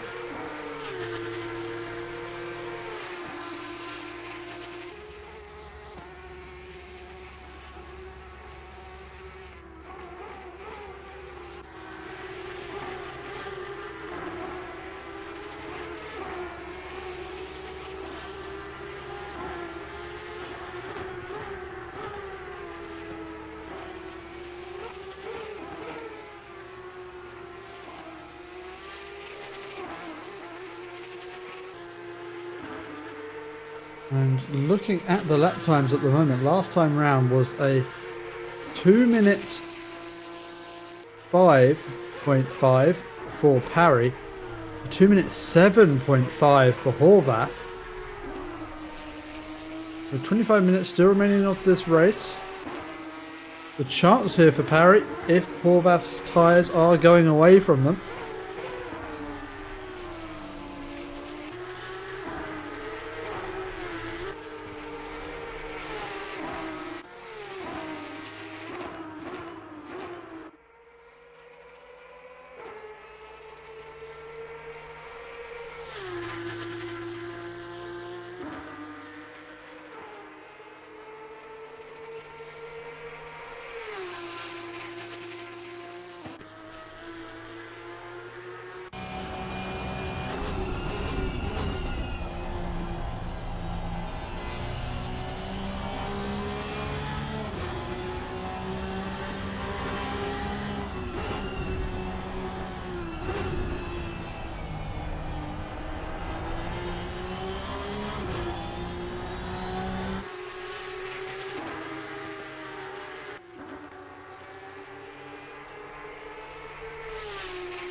last time around in Rehoboth on a 206.7.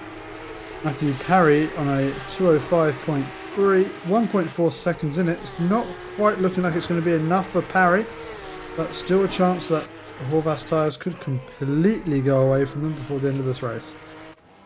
There's yellow flags out for Kevin Mulder. And what has happened for the Carmageddon Racing driver?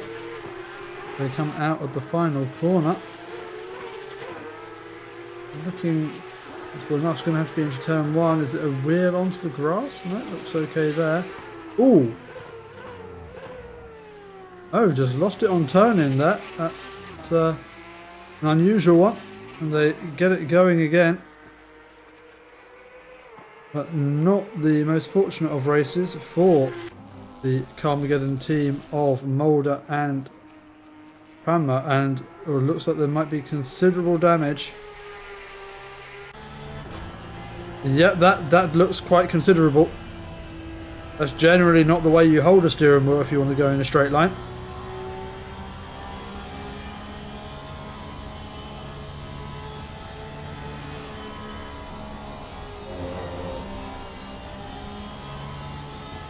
There's Mulder. He's just going to have to be moving aside to let the cars by, but does have about 15 seconds behind them, so there's a chance they can bring this back round to the pits before anyone catches them up. But unfortunate end to this race for them with just 20 minutes to go.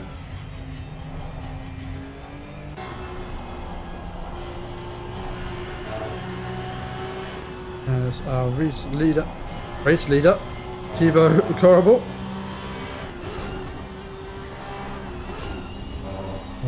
Clueless Racing Incorporated teamed up with Reese Tattersall for this event, and the pair of them have absolutely dominated proceedings.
Oh, thank you, Andy. Oh, your message woke me up.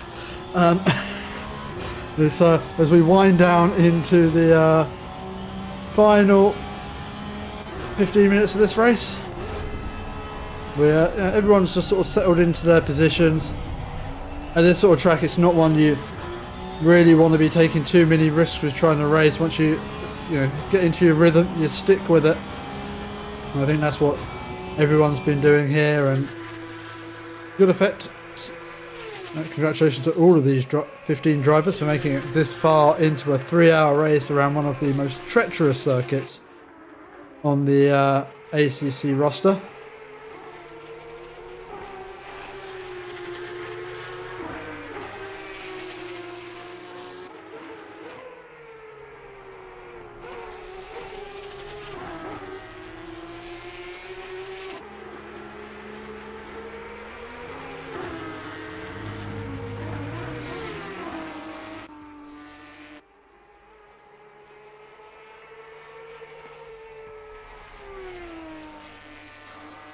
Ooh, as Gacha getting a little bit risky on the curb. That does well to keep it under control.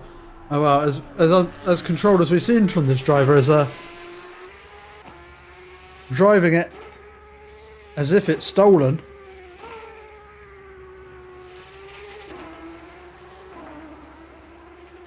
Oh, don't tempt me, Andy. Don't tempt me.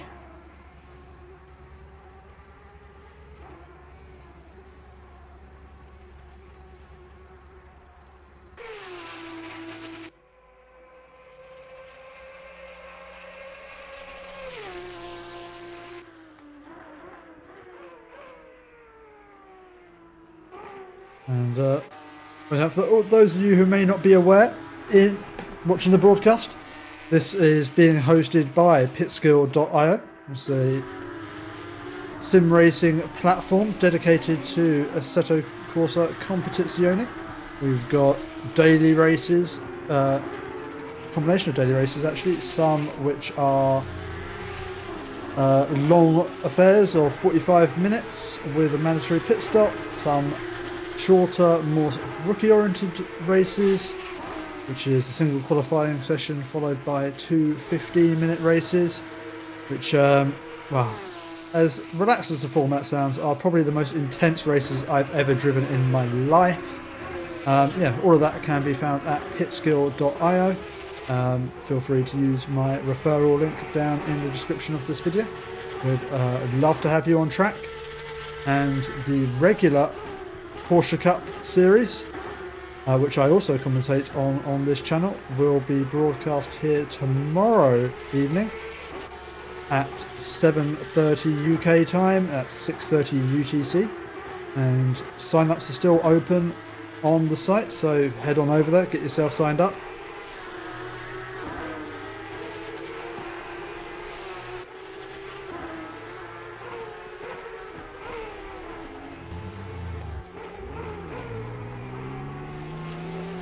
Oh yeah, I've done jury duty twice now, because I know quite a lot of people who've never done it. I got called up twice in the space of about 8 years, but apart, I think my my stints were. It's a good crack.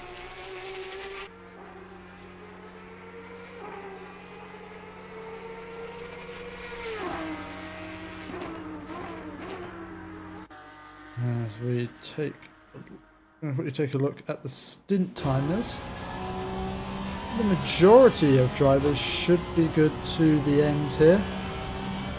Looking down the list I have here, no one looks like they would be exceeding their stint timers, so everyone can just drive straight to the end.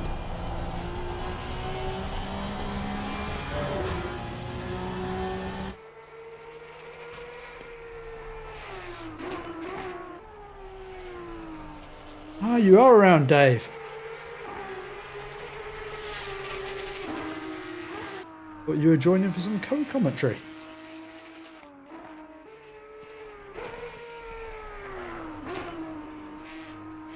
It's always scary watching drivers break down through Skyline.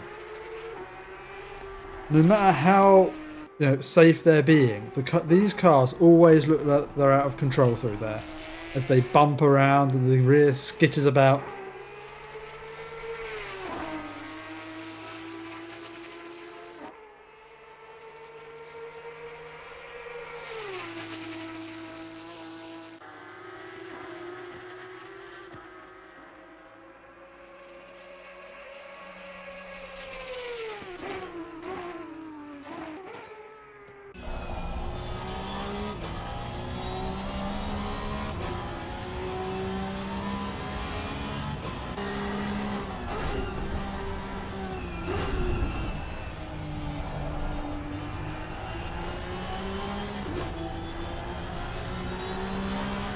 We approach the final 10 minutes. Oh, we've got a yellow flag for Kevin Mulder. What's happened here?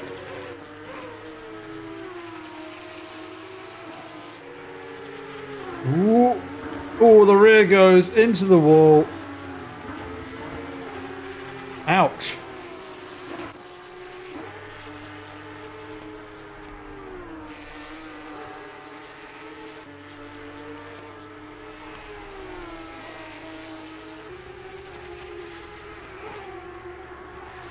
Indeed it is actually. Kenny Crows on a charge.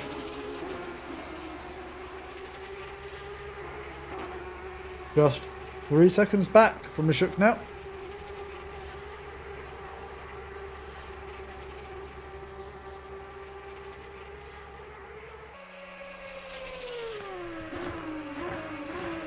This car sounds so damn good going through this section of track.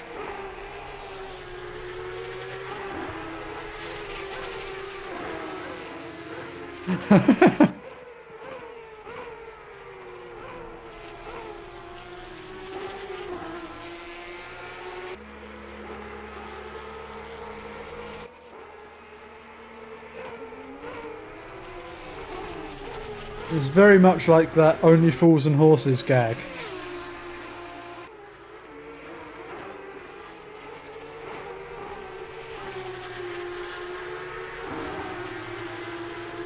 Where Trigger says he's had one broom his entire life, where he's replaced the handle 3 times and the head 4 times.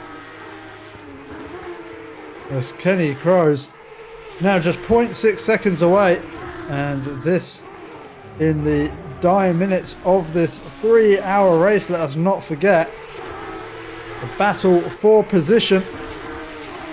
So those who have fallen asleep with this race in the background, please start to wake up, because this is where things will start to get exciting. Especially with the back marker of Gasser ahead.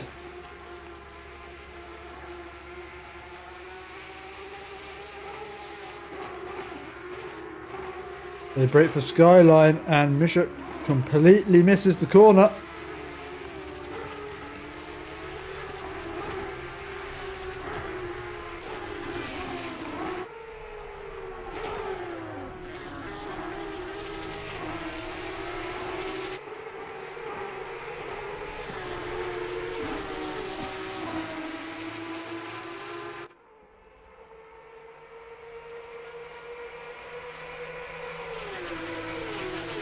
And Mishuk's just going to be praying beyond hope that he catches the back marker at a nice place of the track. Not going to be too much of an issue as they come through the chicane. But he is slowly but surely catching it.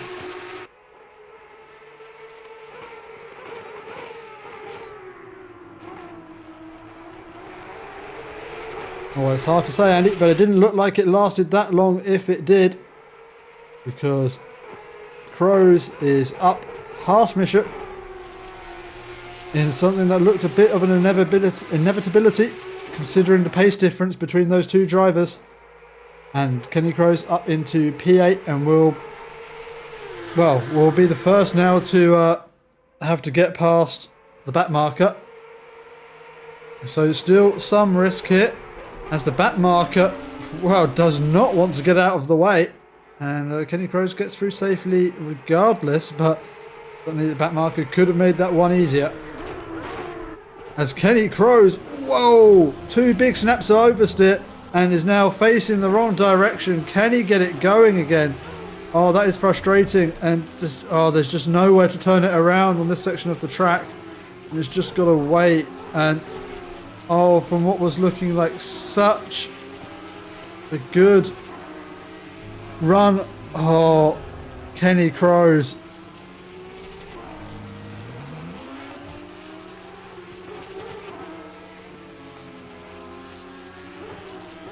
They've still got a minute and 45 seconds back to Owen Huxtable.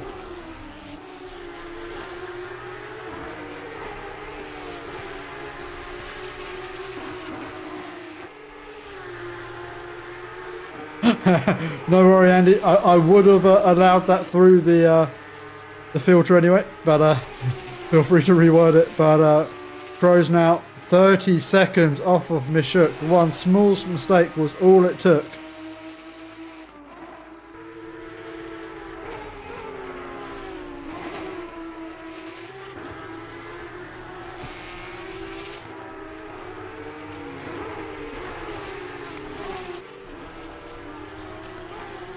Yeah, getting a spin anywhere on the mountain, the car will rotate its way around quite happily within the walls when you make the mistake, but when you're trying to recover from it, it doesn't spin around quite as nicely.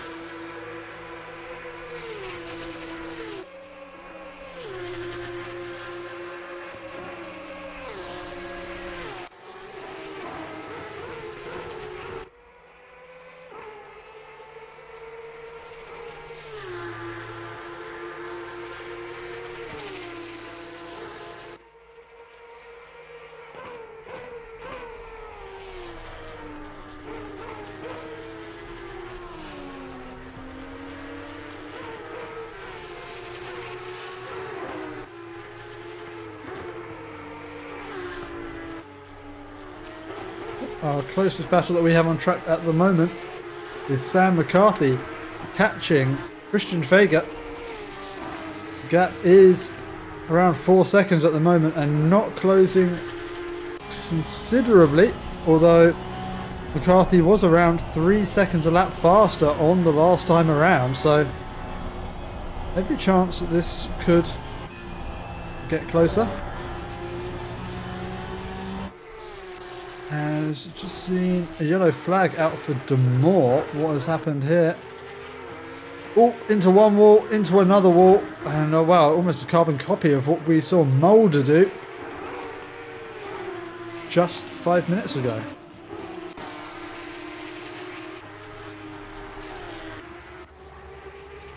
As we check back in with this developing battle between Fager and McCarthy, that gap now down to 2.8 seconds. 1 second made, well, in about the last 30 seconds. So this very much on for McCarthy, as we should probably watch the times of these two drivers over the sector rather than over the lap.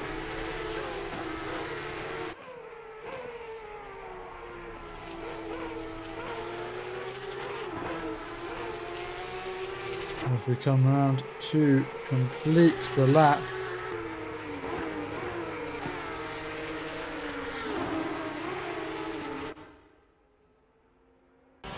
That lap was a 2:09 from Fager, a 2:05.6 from McCarthy. As Autocam seems to very much want to watch Horvath. As yellow flags out for Parry. What has happened to Matthew Parry? Oh, just... oh. Well, can't really judge on that one from that angle, but just unfortunate for Parry there. And now has got von Liebenstein for company. As we have two battles going into the final couple of laps here. Got Matthew Parry ahead of Samuel von Liebenstein over P4. And then we've got Christian Fagy and Sam McCarthy both off the circuit. How on earth did this come about?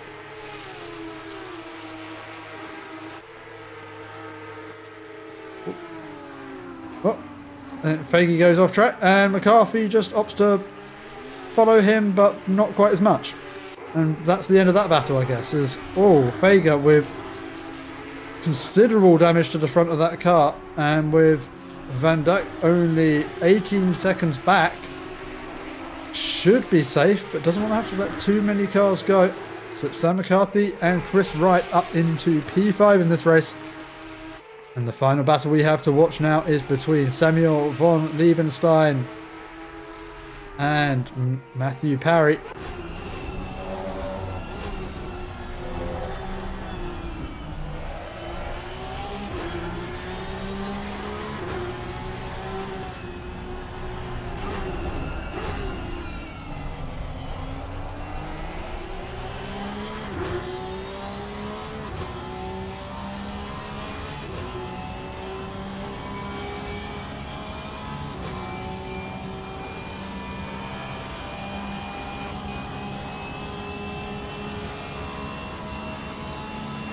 As von Liebenstein catching and catching down the straight as Parry goes defensive.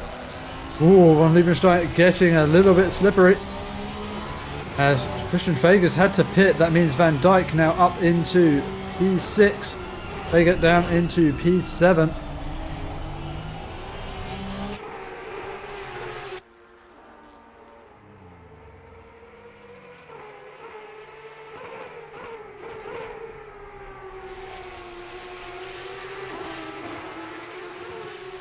Well, if true, that is one way to get yourself removed from a community. If car 120 really is trying to take out the lead car. But we'll ignore that for now, as Samuel von Liebenstein is putting pressure all over the back of Matthew Parry, and I think von Liebenstein actually hit the wall there. Slight tap of the wall anyway, as they are both hustling their cars. Oh, what? Both out of control around that corner, although only one of them hit the wall. And they are really trying to wring everything out of it on the last lap of this race. As we go over to see Thibaut Corrible cross the start-finish line and take the victory here in the 3 hours of Bathurst. Congratulations to Thibaut and Reese Tattersall of Clueless Racing Incorporated on taking first place here at Bathurst. And as Horvath takes the final chicane, we'll just check back in with von Liebenstein and Parry as they come down towards the chase. Oh, well, we'll leave them for now as Horvath rounds the final corner to take P2. Congratulations to Horvath and Young. A unconventional strategy which paid off for them and got them P2 in this race. But Matthew Parry and von Liebenstein are battling over the final podium position. Von Liebenstein tries to go around the outside. Parry has it covered. They come down. It all could come down to the final corner as it looks like Matthew Parry has got this once. But Liebenstein will fight it, but it is Matthew Parry bringing it home in P3 with von Liebenstein in P4. And so spread out was the rest of our pack that I think just about everyone else has finished this race. So congratulations to our 3 podium sitters. They are Thibaut Corrible and Reese Tattersall of Clueless Racing Inc. It's Imre Horvath and Tom Young of Revolution Sim Racing and Matthew Parry of Paris Saint-Germain. Thank you very much for watching, everyone. And that was a somewhat eventful race as our drivers spread themselves out a little bit in the middle of the race, but we had some close battling there at the end and plenty of incidents. And the Pitskill.io Porsche Cup, sponsored by SimQuips, will return tomorrow evening when our usual series will be going to Watkins Glen. And until then, I have been your host, Roy Weller. Thank you very much for watching and have a very lovely rest of your day. Good night.